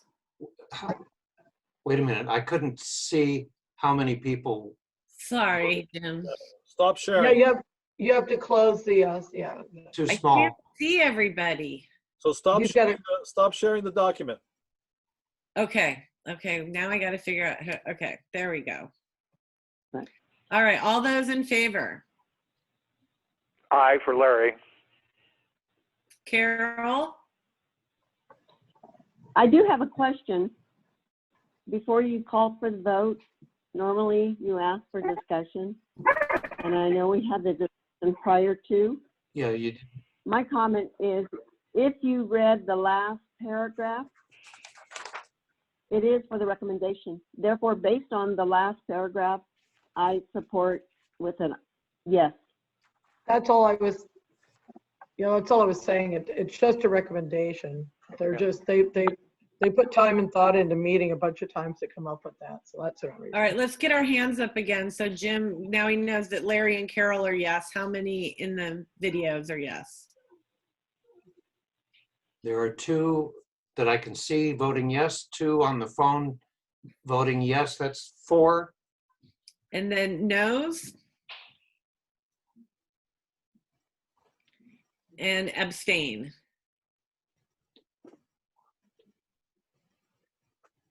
Okay, it's 4 yes, 1 no, and 3 abstentions. So it does not carry. It does not carry. Okay. I say we move this to the next meeting where we Yep. look into it. Well, Well, what if wait, Stephen's are we not? going to vote on it again? That's not proper. Okay, fair enough, fair enough. Well, how about, the abstentions, can those abstentions be resolved? I mean, if they can, we should vote on it again, I would think. The issue of the reason I'm voting is Can just, we hear from the folks that voted, I will. I think. abstain? Yeah, I abstained, and Lelania or whoever. I think that we should get. What? Oh, you were, Eddie's holding all our bandwidth, so he's dragging. no, I'm not. go ahead, Aaron. I think what Lelania suggested, we have a little investigation into it sooner rather than later, which I would support. And let's not wait another, I don't know if we have to wait another month, because Stephen may not show up again. I mean, I don't Correct. think he was here last So- month. Maybe what we can all do is agree to read it and then come back. No, that's not it. I've read it. And again, it's not in the letter. His objection, which I want to find out about, is that this organization, the letter is great, but it's not reality. The problem is they'd be great recommendations, but you don't want to give them to Jack the Ripper, if you understand what I'm saying. Yeah. Okay. That was his objection. It's not in the letter. The letter itself is fine. They are great recommendations. So the letter is fine. That's not the issue. Got it. So Jim, how do we go about this so that we can look into that before we make our full recommendation? Well, I'm confused at this point because I understand the need to find out what a person's objection might be, but we have just taken a vote unless you won't. Yeah, and so we have to move forward. Okay. All right. We can. Does anybody want to bring the letter up again? I know that is against the Robert rules. We could have tabled it, but we voted, so it's done. It cannot be brought up again? Yeah, that's. It should have been tabled. It should have been tabled rather than voted on. Yeah. Bird. It can be brought up again if someone who voted in the prevailing vote, I assume you approved it, someone who approved it can ask to have it revisited. Could we revisit? I would like to move that we revisit this in the either in a special meeting or in the September board meeting. Do we have a I second that we revisit it on the September meeting. Can he second it if he wasn't an approver? He was an abstention. Right, so I don't think. I'll second it. This is Larry. All right. Larry second. Okay. There any a couple of different discussion? people were talking at the same time. I couldn't hear what was said.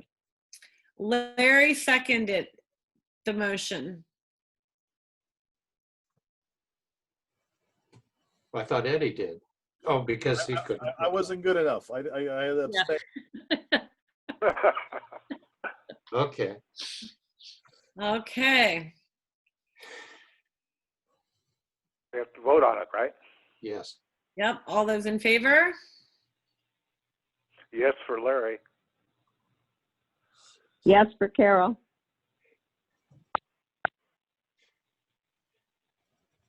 That's any Or opposed? not? Any abstentions? So it passes 8 yes, 0 no, 1 abstention. All right. Can we out to stuff him and see if we can, have, if he can't make the meeting, have some kind of a statement from him concerning his concerns? Yeah. I wasn't at the last meeting, but it'd be nice to have that before the next meeting. I can reach out to him and ask if he'll do that or if he'll be able to attend. Okay, I appreciate it. think what we first need to do is find out when this is on the Board of Supervisors agenda so we can you know, make sure that we meet that the best we can. Okay, let's move forward to the next item. Bird, police department policies and body cams. How can the public view them? This was from one of the calls that that I got, the one that you dealt with, Larry, but there was a concern.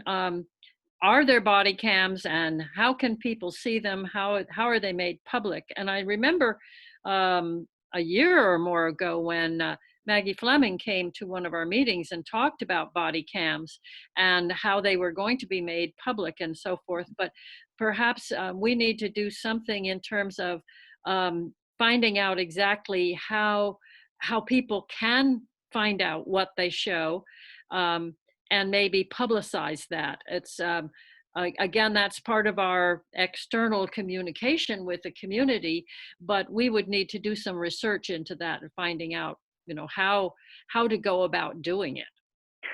Can I jump in a little bit? Because in my meeting with this young man and the chief in Arcata,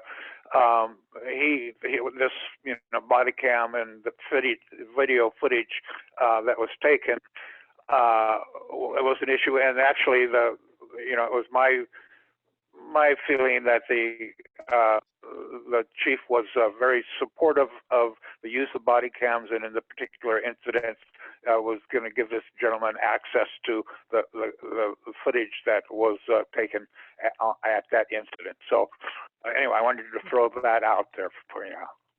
And Larry, did you get the impression that he wanted these things out there so people knew that it was happening, or was he reluctant? But no, again, they're kind of used car salesmen in a sense, but they also, if one is to believe him, and I think he's pretty sincere, that they're a good tool for the department. They're learning tools. There's support tools in terms of supporting their the actions of their officers. And I didn't feel that there was any hidden issues or agendas there at all. Good. I've been around the block enough. I think I could see. But well, then maybe, anyway, yeah.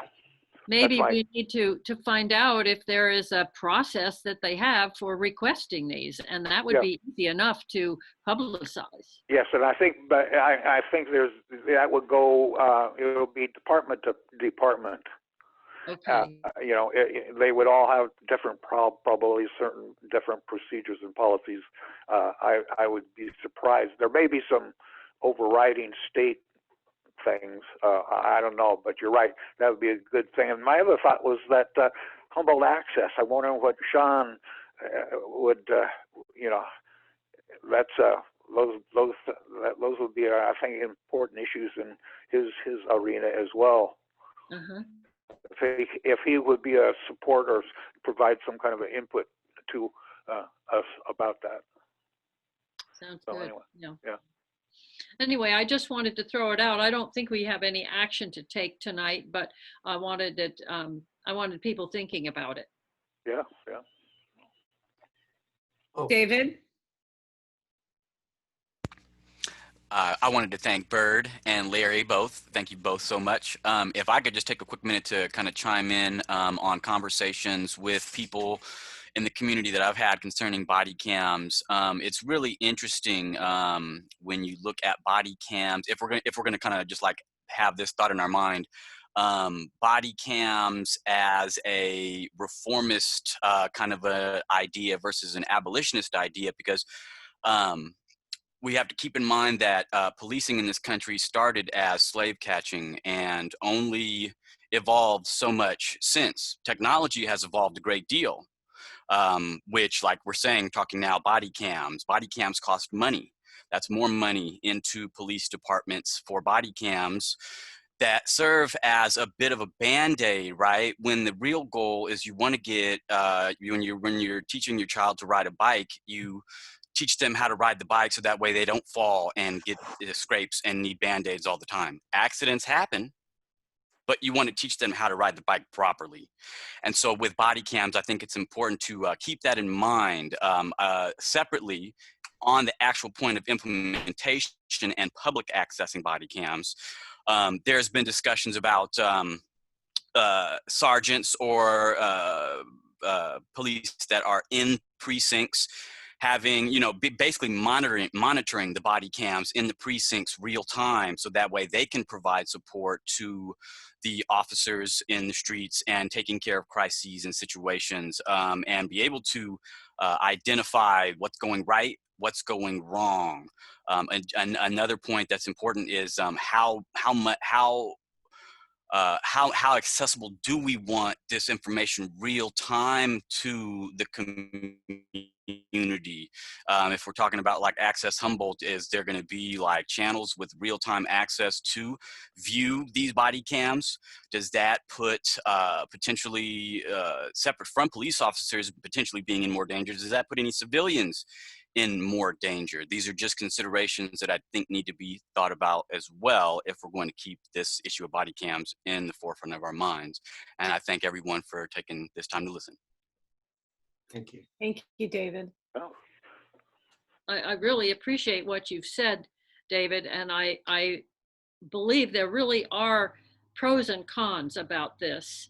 There have been some where I've seen some newscasts with showing what the body cam is showing and then showing what somebody's phone showed, because of, you know, the body cams are all over the place and sometimes hidden and sometimes not in focus and so forth, and somebody standing there with a phone records an event in a much better way.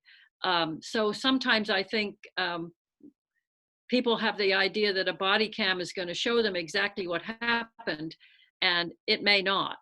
So there are so many issues about this that we need to think about. So thank you for bringing up everything you did. Thank you, Bird. you know, one more final point from Larry here. I believe Sheriff Hansel came to the commission way back when, and we talked a little bit about body cams, and one of his primary concern was data storage. You know, the incredible, you know, amount of, you know, data that's going to be coming in and how it's going to be accessed and stored and the costs involved in that. So there is some, you know, quite significant costs involved in the whole process for sure. Yeah. So, anyway. Any Jim?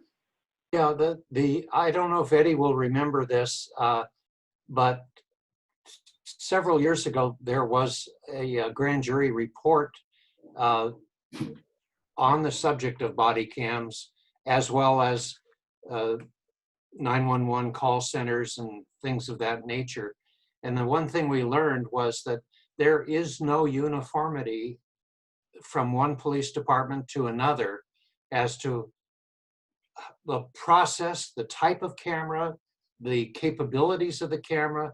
It is sometimes a cost issue for one city, but not for another. So it's quite complicated. Some, I think, if I recall correctly, the city of Arcata, when the police officer pulls into the station, his camera is automatically downloaded to their server, whereas in Eureka, they have to manually do that. Well, you can see the potential of a problem when somebody manually downloads something. I hope they're honest. Yeah. And in most cases they would be, but there might not be that one time. So it's a complicated issue all the way around. So, and where do we want to go with this next? Are you asking us to start a committee, Bird, and start looking into it, or? No, I'm not sure we want another committee right now. But I guess it's just, it was brought up through the phone, and I just thought that I should bring it to the commission because that's where it came from. Okay.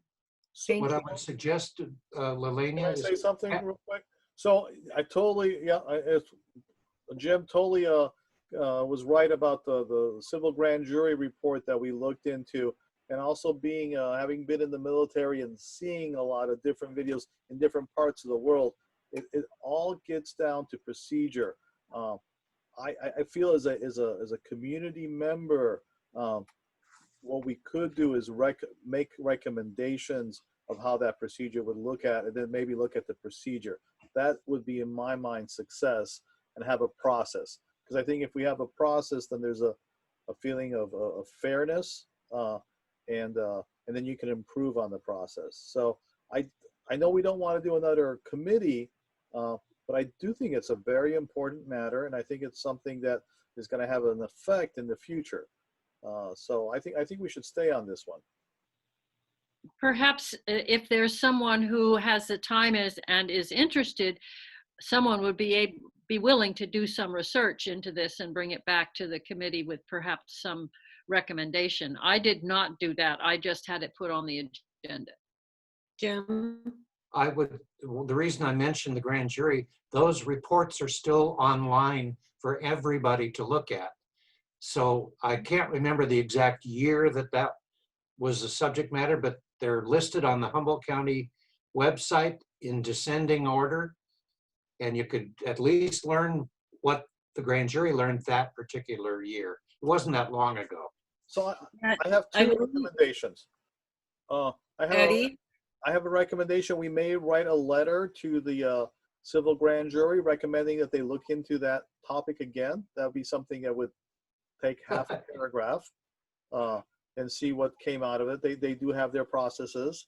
And then the other thing is, maybe we should table this item until we get new members. I think right now we're hurting on our bandwidth. And if we get some new members, I would totally encourage. I think this is a good thing for our civil liberties, and it would be an important thing to look into. Good. I like that idea. So we're going to table this until we get more participation on the commission. Exactly. Yes, Okay. that sounds good. All right. Then I think it's time to move on to our last order of new business. And that is, the cannabis industry, how is it impacting human rights in our community? And I wrote a little brief thing to request this, and I'll just dive in because I get nervous when I'm the one on stage here. And I'll just read what I wrote. Is that how I start, Jim? Yes. That works. Any way you want. Thank you. Okay. In the 1960s, land prices attracted the Back to the Land movement in Humboldt County. This movement used cannabis as a means to support their way of life. Then timber crashed and cannabis became an alternative income for many diverse community members. In 1996, through Proposition 215, the state of California recognized cannabis as a medicine, opening it up for people to grow, dispense, and use cannabis for medical needs. This new law attracted many to Humboldt County. The majority of these cannabis community members, by California law, were being allowed to farm cannabis as a medicine, as well as provide it to dispensaries across the state. These were productive community members contributing to local businesses, building schools, and supporting our nonprofits. By 2015, Humboldt County had a large community of medical patients and cannabis farmers. It was documented that we had over 10,000 cannabis farms in Humboldt County alone. In 2016, the commercial recreational cannabis industry was created in California, making many of these medical farms and homesteads in Humboldt County illegal by 2018. Today, we have a little over 600 to 12,000. There are varying reports of legal cannabis businesses in Humboldt County.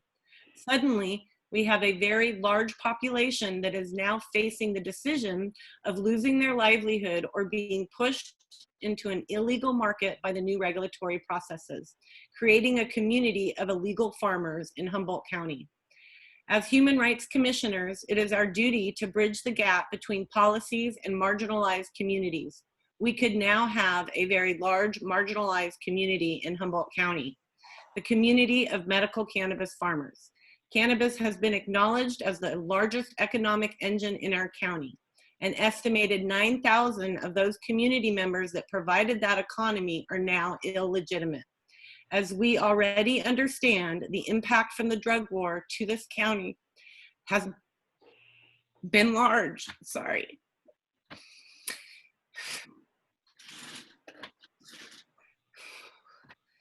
It has been an immense stress We got your back, girl. We got your back.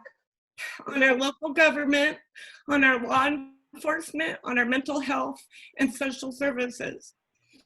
We have discovered through our anti-human trafficking committee that the clandestine nature of the illegal industry allowed for more heinous crimes to be hidden.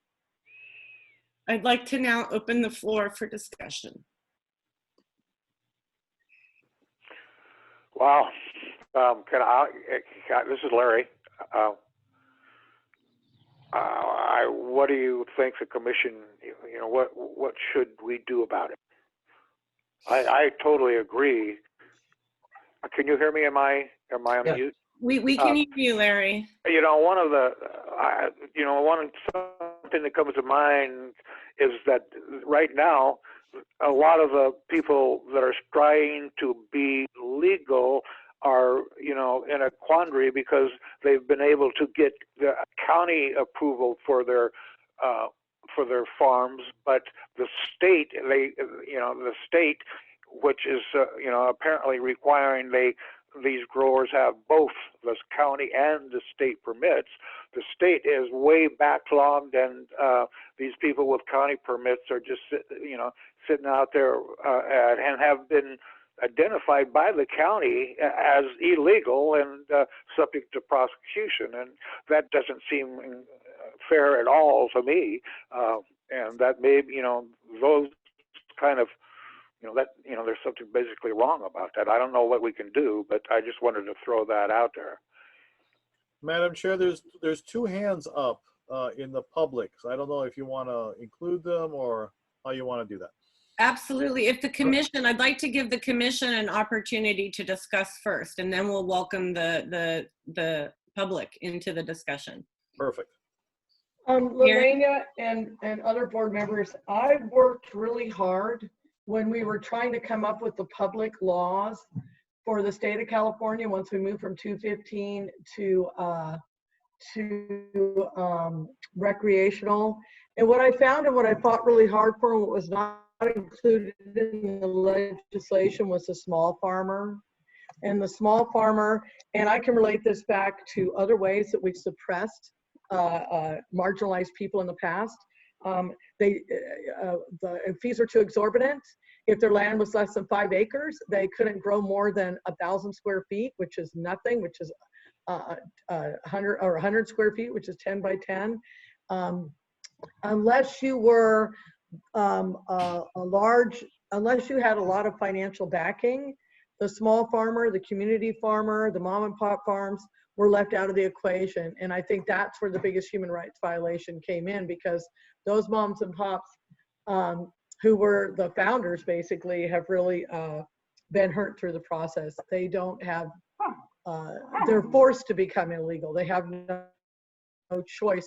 There is no way that that they have to pay the same fees that save $10,000, $20,000 fees that a large corporation would have to pay to get the same license. So there isn't any kind of really good process put in place for the many people in our community who use it for their medicine and use it for themselves, and they're forced to go out and buy medicine because they can't grow their own medicine without fear of going to jail for it. So to me, it is an egregious human rights violation, and it affected Humboldt County more than any other county in the state of California. It hit us harder than anyone else when they put the laws in place. Thank you, Marianne. Any more discussion from David? I just want to add a quick point, and I may have misunderstood a previous statement that on this topic that has just been discussed, but I just want to say that regardless of if the state or the county is giving you your permit and allowing you to do this legally or not, I think that doesn't give you a right to traffic humans and do some of the things that happen in this county on some of the farms. And I think that some of the reports, stories, and things that I've read and heard about that happen to human beings, to women on some of these farms is a far much more egregious issue than whether or not they've been permitted properly or not. You know, whether you have been permitted properly or not still does not give you the right to traffic humans and mistreat humans. I just want to add that point. And I may have misunderstood something, but I just wanted to say that. So David, we did actually spend about 2 years investigating human trafficking in the community, and we discovered that there were those situations, but there was also other things that hid underneath that, and that we have actually were quite targeted because of the transient community, and people are pulled out of the community, and the cannabis community is targeted in that manner as well. So it's a very complex issue, but you're right. Cannabis is a part of that discussion. I agree with you. Is there any more? Eddie was asking what I was asking of the commission. Is there any more discussion from the commission? Should I put my ask out there, or should we open the floor to the public first? What's your ask? We want to know that. Okay. So what I'm requesting, Eddie, is that we do create an ad hoc committee for the purpose of looking into the possibility of having a new marginalized community and at how cannabis is impacting human rights in Humboldt County. I would like to appoint myself and Aaron Rowe, and if possibly another commission member would like to join us, would like to volunteer, and I would ask for 6 months to be able to come back to the commission with a report and a possible recommendation. Do I now open the floor to the public, Jim? No, you still, do you want to get your third person? Looks like Mary's got her hand in the air. Bird? You could have someone else, not you, someone move the adoption of what you've just said, a new ad hoc committee with you, Aaron, and a third person for 6 months, and have that seconded, and then ask if there's any more commission discussion, and then if there's discussion from the public. Okay, thank you. I move to form an ad hoc committee to discuss the issues that you brought forward today. You just say what do we want to call the committee? Well, it's for the purpose of looking into the possibility of having a new marginalized community and at how cannabis is impacting human rights in Humboldt County.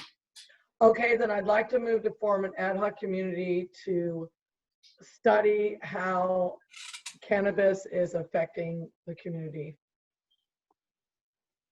And we'll name it, we'll make a shorter name when we can. What I don't know what to call it. Second.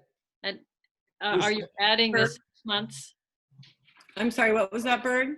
For 6 months? For 6 months. There you go. And Aaron, did you just second that?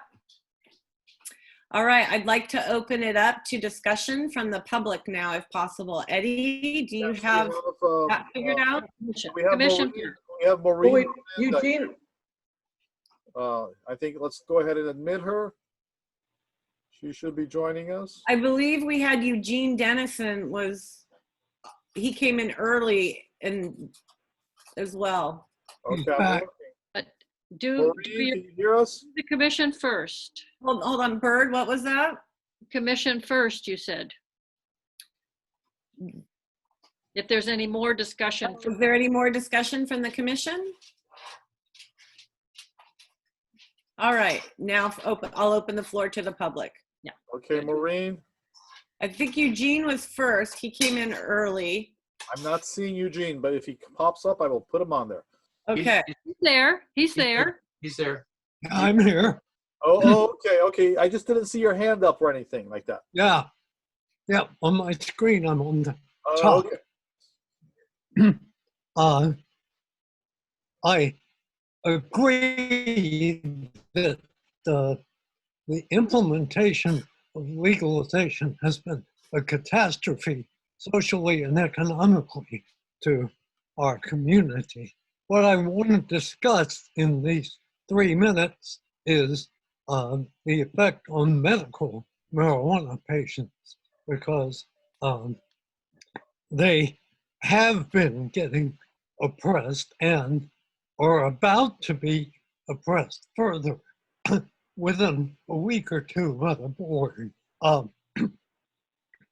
Medical marijuana law, which is one of my focuses as an attorney, is complicated, but it comes down to this. There's a structure of state law regulating medical marijuana. And on top of that, each county or independent city can make its own regulations, so long as they don't go to less than the state. So they're not less permissive than the state, and the state is pitiful. It's 6 mature plants or 12 immature. For many patients, that's insufficient. The county regulates the amount of medical marijuana in 2 ways. One is by a direct ordinance, which we have had for 15 or 16 years. It allows any medical marijuana patient to grow 100 square feet of canopy. There's no plant count in there. And to have, at any moment, 3 pounds of processed marijuana, or the equivalent in other products. The standard generally is how much do you need in a year? And that's because much medical marijuana has been grown outdoors. The county has tried to further cut back on medical marijuana by these land use provisions. You have under an acre, you can have 100 square feet, no matter whether it's medical or personal. If you have between 1 and 5 acres, you may have 200 square feet, no matter whether it's medical or personal. The only window open for medical marijuana patients who need more than those figures will give them is 5 acres and up. Parcels of that size have no restrictions on medical marijuana, either number or amount. The upper limit for any one patient is what they need. It's a very individualized situation. And this is in the law, it's in the court decisions. You may have what is reasonably related to your current medical conditions. And the problem, obviously, is figuring out what that is. The patient doesn't have any trouble. They use as much as they feel proper. But law enforcement in the county have enormous problems with it. And so you get a system of 215s, which are recommendations. Eugene, I'm sorry to interrupt, but your time has run past and we have a few other people. Yeah, but okay. We appreciate your input and I thank you. And any suggestions you have, please feel free to email us too. And hopefully we'll get this committee moving and we can discuss more. Thank you. Good, thank you. 3 minutes was shorter than I anticipated. All right, but I'm very glad you're setting up that. Well, Madam Chair, that's a good point. We're trying to keep the comments to 3 minutes. Yes, so 3 minutes. I have a timer in front of me that I'm trying to use. Perfect, me too. Okay, fantastic. And do we have anyone else from the public that would Yes, like to? we have Maureen Miranda that Hi. had her hand up. There we go. Yes. Hi, my name is Mariah Miranda, and I want to thank you for the opportunity to speak on this topic. I'm going to read, I kind of wrote something out, so I'll just go ahead and read it. In the effort to regulate and control the cannabis industry, many abuses are taking place.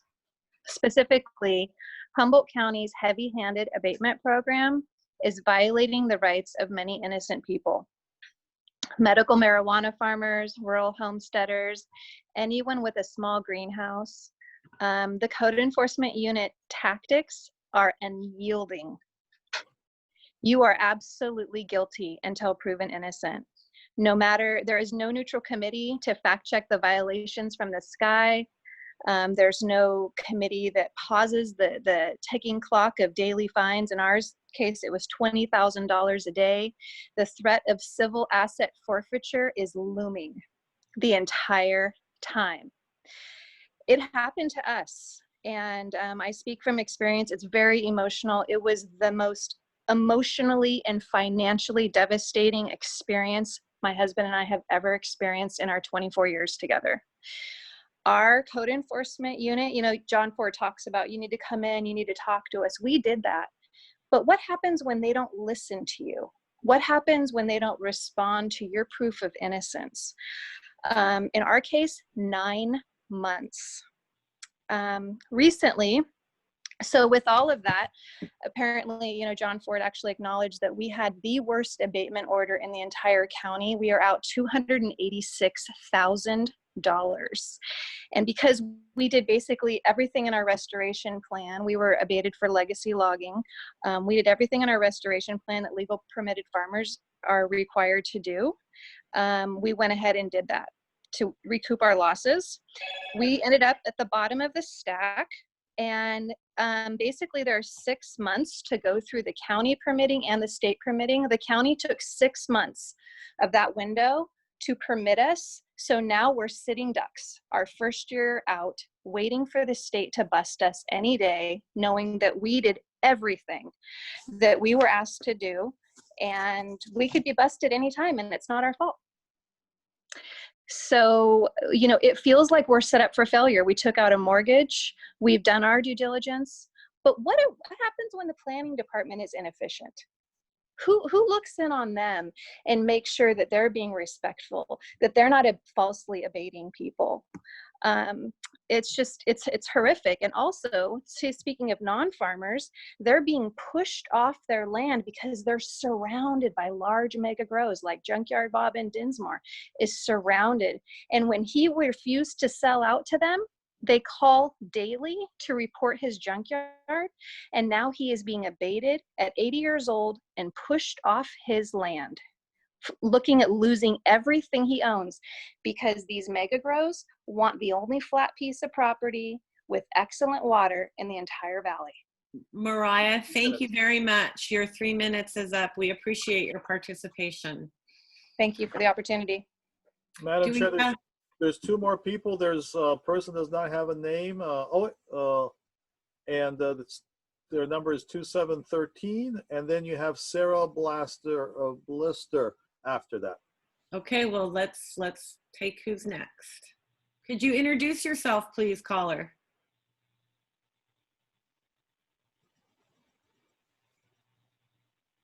What was the number again? It's this is Brian there you go, 7713. What was the name? 7713. This is Brian Roberts. Thank you, Brian. Thank you. Am I ready to go? You are ready to go. Okay.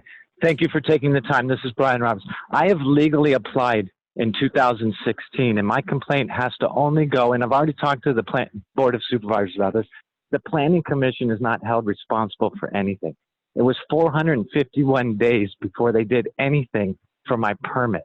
What they did was a CAV report, Cultivation Area Verification. It was done in 2018 of March.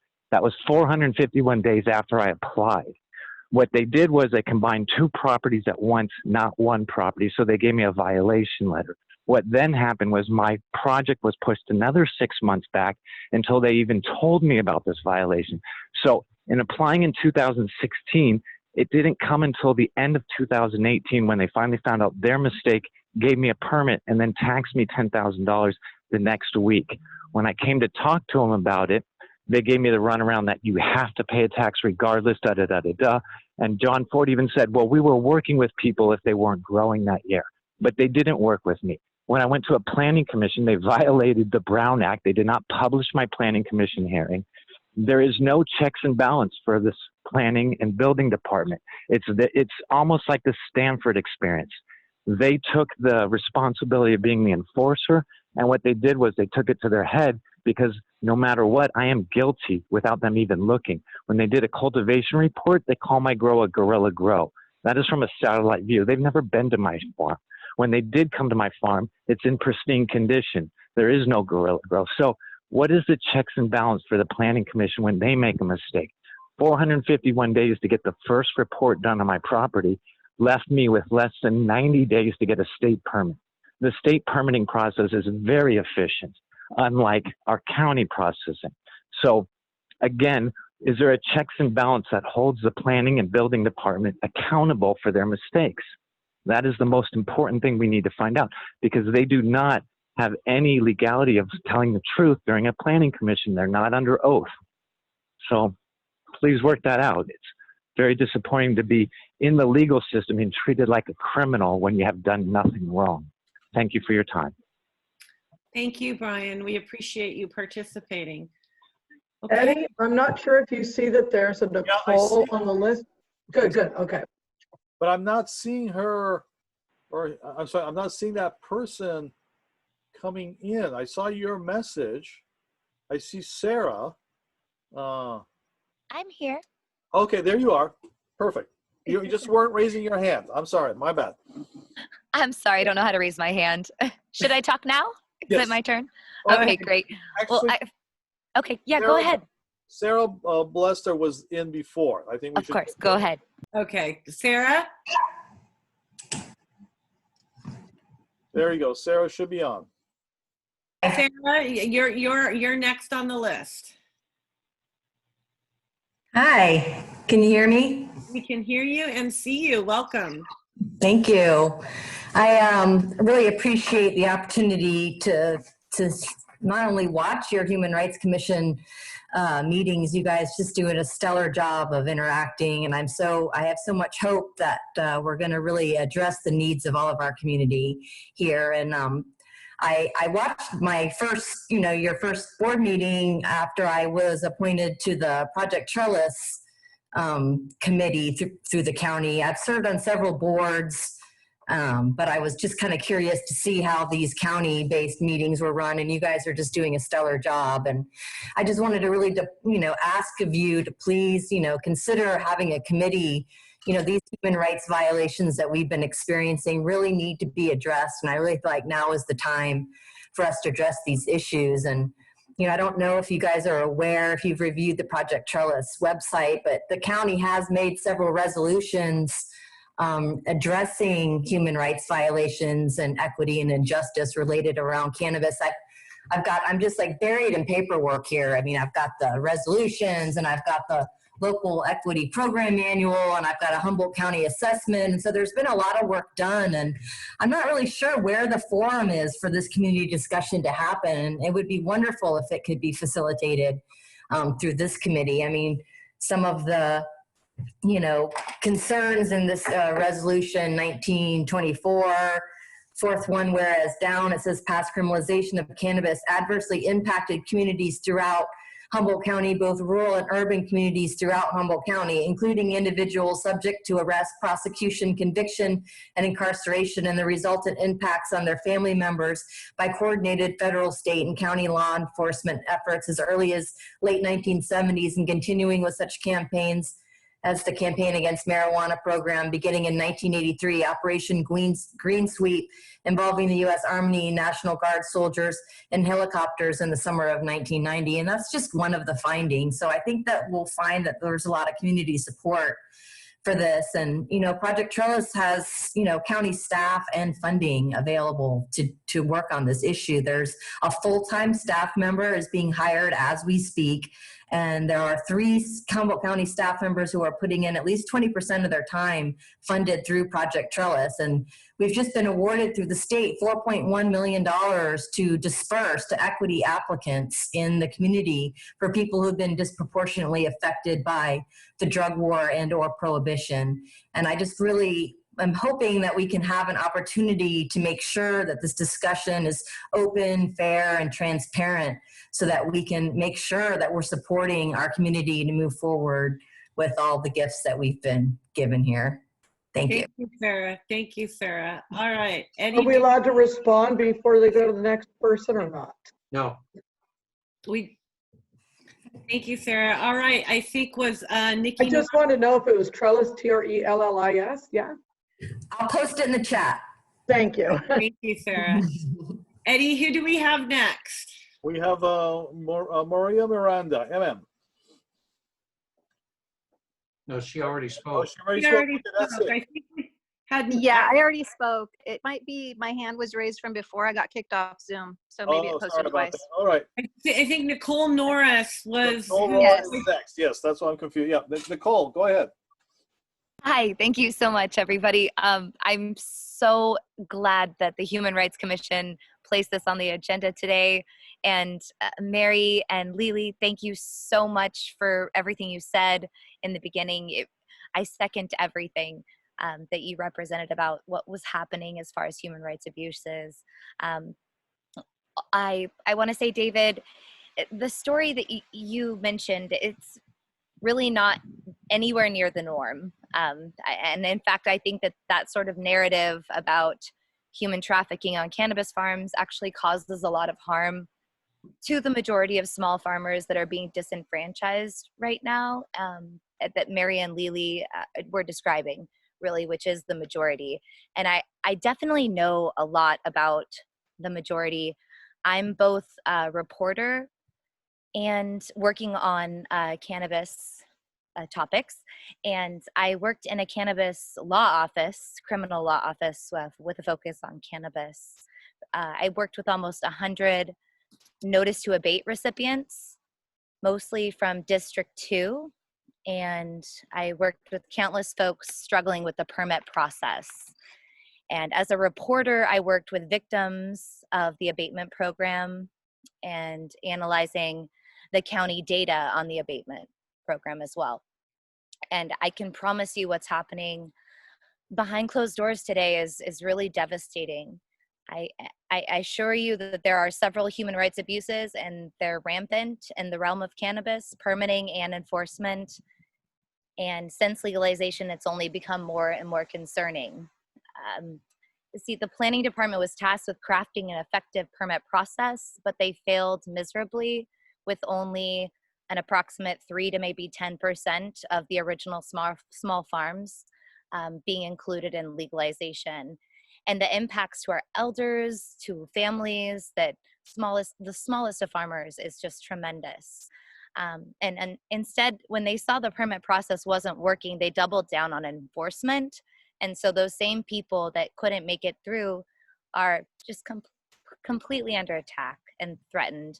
I know Mariah Miranda's story too, and I want to mention she had a medical cannabis farm. She didn't say that, but she had a medical cannabis farm when it was legal to have such a farm. And when she was abated, she actually didn't have any cannabis. So that's just one example of some of the issues of the abatement program. But I just want to, I know so many victims of this program, but I want to personally just say, as a mom, the impact to me is immense, because I like to grow food for my son. I'm a health nut. I do all organic, and I'm also an environmentalist. And I'll let you finish up real quick, but we're okay. At the end of Thank you. I just want to say I had to remove my greenhouse because my landlords were afraid of the abatement program. So I can no longer grow food for my baby boy year round like I normally do. And it's really heartbreaking. I'm not the only one. And that's a huge human rights abuse that was maybe unintended with the cannabis program. Vegetable farmers are being wrapped up into this mess. So thank you so much, you guys, for resolving this and looking at this more deeply. Thanks again, Mary and Lily, for your comments too. Thank you, Nikki. Do we have any other public comments, Eddie? It does not look like it. I'm not tracking anything. We just Okay. have we just had one comment that was put before. It was an email, and it was just saying, I'm all for body cams on police officers. I believe it should be mandatory on all police officers nationwide. In one community, where they did this, complaints against the police force dropped by 89%, and that's it. Okay, thank you. So tonight, I'm asking that we create an ad hoc committee, or Mary asked. We have a vote on the floor. Are we ready to vote? If Jim? first double check, make sure there's no final discussion, then you can take your vote. Okay, is there any final discussion? Mary wanted to know if she could respond to someone. You can't really respond to one of the public, but if you have a comment after something that was said there that is germane to this discussion, I think you could bring that up. It was a point of clarification. I wanted to make sure that I was understanding Sarah Balster saying Project Trellis, and she put it in the chat. Thank you, Sarah. And thank you, everybody who was willing to share your heartfelt stories. It's hard for me not to get teary-eyed too sometimes. So I really appreciate everybody sharing their stories. But that was all it was. I just wanted to make sure I knew, because I wanted to research what she was talking about. And I would like to speak to David's comment. You know, as a commission, we're not singled issued, and this issue is we really want to authentically and dive in and really understand how this is impacting our whole community. Tonight we heard from a lot of people that are obviously engaged, or were engaged, or are engaged in the cannabis market, but we understand as a commission that this impacts our whole community, and really our goal is to dive in and to really understand that. Larry? Can I say something? This is Larry. Can you hear me? Yes, Larry. Yes, Larry. Boy, this sounds like, you know, we should be thinking about a forum and you know, on this issue. And my second thought was, I was wondering if the grand jury has looked into this, or would be, you know, sounds like they should very much be looking into it. The grand jury has looked into it. Jim's holding up the grand jury report, I believe. The grand jury has, that's where we got some of the numbers that I read, actually was from that information. Jim, do you have any comments? No, other than the fact that this, a growing concern, is one of the 7 major reports on this year's grand jury on the same website I referred to earlier. Bird? There was a comment made that the Planning Commission was not conducting their meetings the way they should. And I believe that they fall under the Brown Act. They do. So in one of the things that might be important for this committee to be looking at is how the Planning Commission is functioning, and if there are any Brown Act violations, because that might be one of the ways that the county could work at making improvements in this whole process. Okay. David? If I could just add an experience that I've had while I've been on the Planning Commission with a few of my friends in the community. I've had a friend actually get basically completely censored by the Planning Commission. There were only a few people in on this Zoom meeting, and my friend was putting comments into the comment section of the Zoom meeting. Only person that was putting in comments was just replying back to different points that were being discussed in the meeting, and they cut comments off. They basically censored him. And then when it was his time to speak, during public comment time, he actually called them out on the fact that they censored him. And their response was, no, they didn't. They just gave a kind of a response like, no, we didn't. We're able to cut this off or this or that. But no, they censored him. So I think it's definitely a good idea to have some more eyes on the Planning Commission if that's the kind of things that are happening on that commission in our county. Thank you, David. Marianne? David, could you put that in an email to the Humboldt Rights Commission, just a couple little sentences to remind us of that, so we can remind ourselves that we already have a commissioner who has heard from people as well. I mean, I know that I have witnessed it firsthand even, but yes, right. I surely will. That's what I need. That's what I need. Yeah, because I think that for our for whatever we're researching for the next 6 months, we're going to want a lot of those kinds.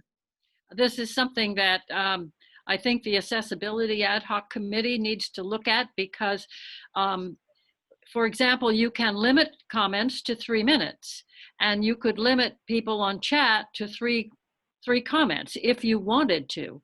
But that should be part of our procedures, and people would know about it ahead of time. Then it's not censoring. It's saying you took your 3 comments and now you can't do any more. But that would be very difficult in chat, because either you'd take it all out and nobody would be able to comment, or you wouldn't have control over somebody doing that. So there are a lot of things here that we need to look at in terms of how we're going to be accessible to the public, but what rules, if you want, or criteria we need to set in place so that this kind of meeting really does work well.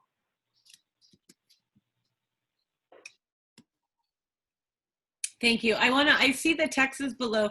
Please, anyone that has any information around this, please email to the county website.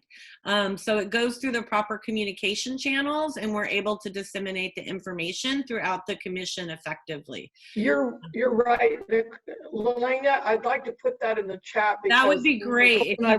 Nicole and I were so excited. She was sending me stuff, and I'd like her to email it so we can all do. That's my. No, the correct way is to go through the county commission, our county website, the HHR. Well, if you would put it in the box, because I'll mess it up for everybody. Then we can ensure that all the information gets processed effectively. I agree under Brown's rules, Robert's rules, but I don't know what it is. So who has it to put in the chat box? So everybody can put things in the chat box. Yeah, right. So the chat box is there, but I had given her my email and she'd given me her email, and we should have it be a more public forum. I agree with Elena. So, which I was going to just forward everything that she sent me, but to keep it transparent, what email should we suggest that all of these wonderful speakers send their stories to then? Or whatever they want to send. The email is on, actually, it's on the county website. Okay, I'll go there right now. It's on the agenda as well, I believe. It is. Okay. I have the agenda right here. All right. And so let me try to find it, Nicole. I'll find it for you. we'll get it before we sign out. Jim, go ahead. I'm just getting very distracted by all this. I feel like we've got 2 or 3 different meetings going on at one time. Thank you. I really don't like it. Okay. I agree. We should go on the ad hoc committee. Can everyone be silent for a minute? Okay. If we could get the county email in that chat box for everybody, that would be amazing. We'll make sure it gets posted on the Facebook page. If not, after the meeting, if we're not able to get to that. So everyone could go directly to our Facebook page and you'll be able to get the email. So we have a vote on the table right now. Can we move forward? Do we still need any more discussion? I'd like to call the question. We call the question? The question is... No. That's to call the vote. Okay. Would someone, I should not make the motion as chair. I would. It's already been made. Humboldt County Human Rights Commission. Okay, so now we can vote, right? All those in favor? Aye for Larry. Carol? Aye for Carol. Are there any any no's? Any abstentions? Jim, Yes, you're abstaining? yes. Okay. There's So, only 8 people that I count. yep, you're the only abstention. No, but there's only 8 people voting unless I missed somebody. We all voted, I think.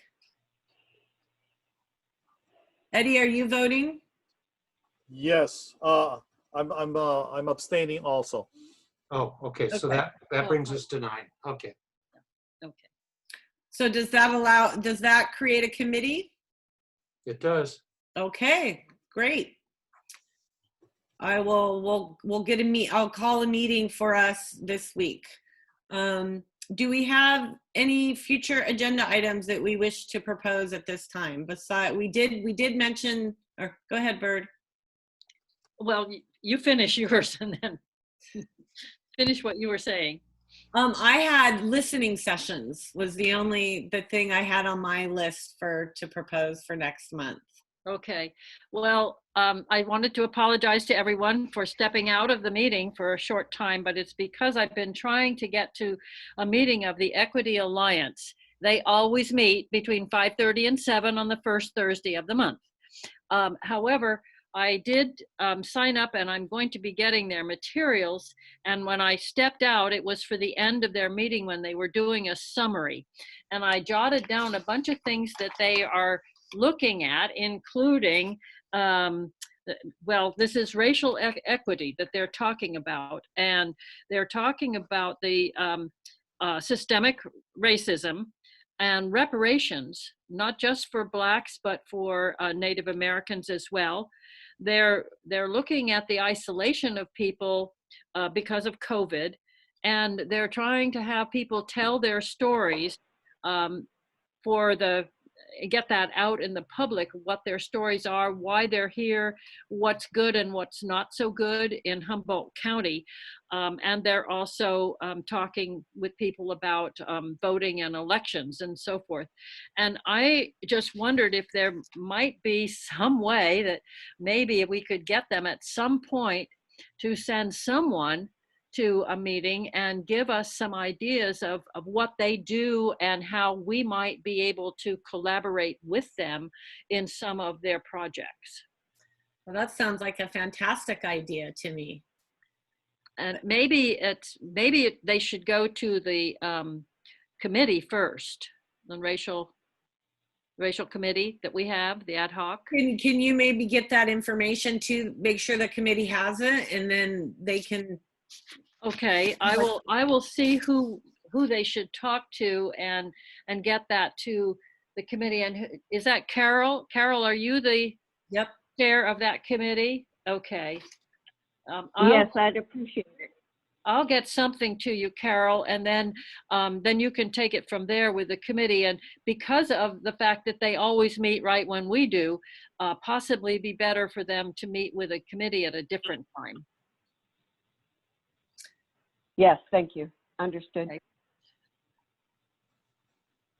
All right. Well, we are an hour and 4 minutes over, even though we started a half hour late. So I think we did a pretty good job with as much public comment as we had. And I want to thank all of you for hanging in for so long. Do we have any last comments as commissioners? Bird?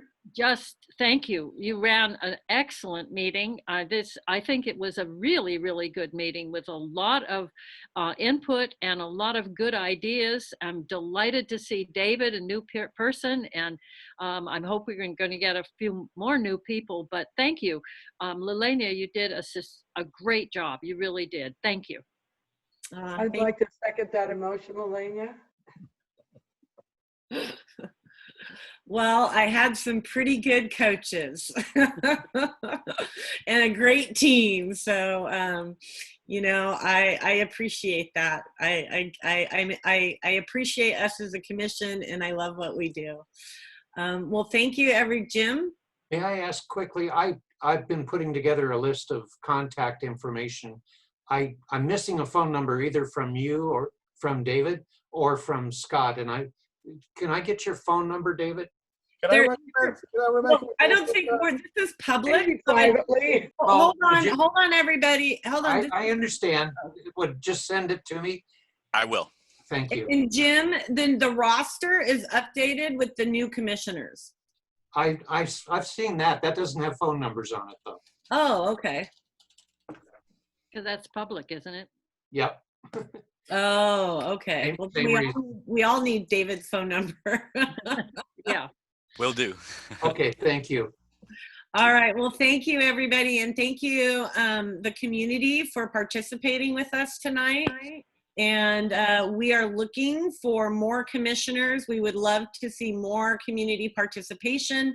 As you can see, we have a very full agenda and not a lot of bandwidth. So please reach out to your local Board of Supervisor, and they are taking applications and in charge of appointing you to this commission.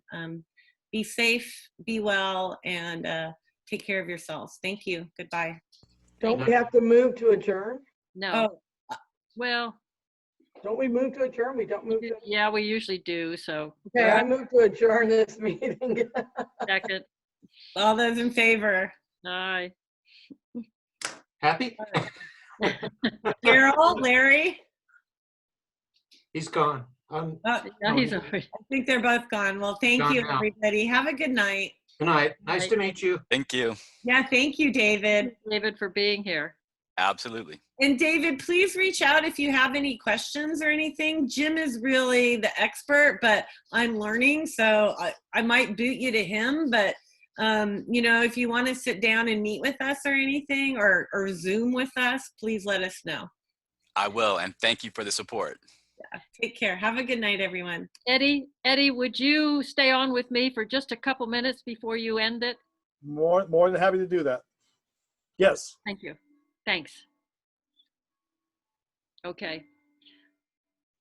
I just wanted to say, I'm sure you heard everything that was going on today. There are some diehards that don't think we count. Yes, and we're being recorded, but yeah, for that other subject that we're talking about, which has to do with the redistricting of the state of California. Yeah, and you know, that's just how things are, and that's okay. Yeah, well, it is, but I tried my best. Yes. Did the best I could. No. Thank you. You don't know how many times I had to call in, because there's several times I would call in, they'd say I was in the queue, and then they'd ask if there's anybody in the queue, and they'd say no. Interesting. Yeah, it was, but anyway, we'll see what happens tomorrow. Yes, no, it's a roller coaster. All right, thank you. Okay. Bye. Good night. Good night. I'm ending the meeting for everybody. So Nicole, there you go, and Maureen,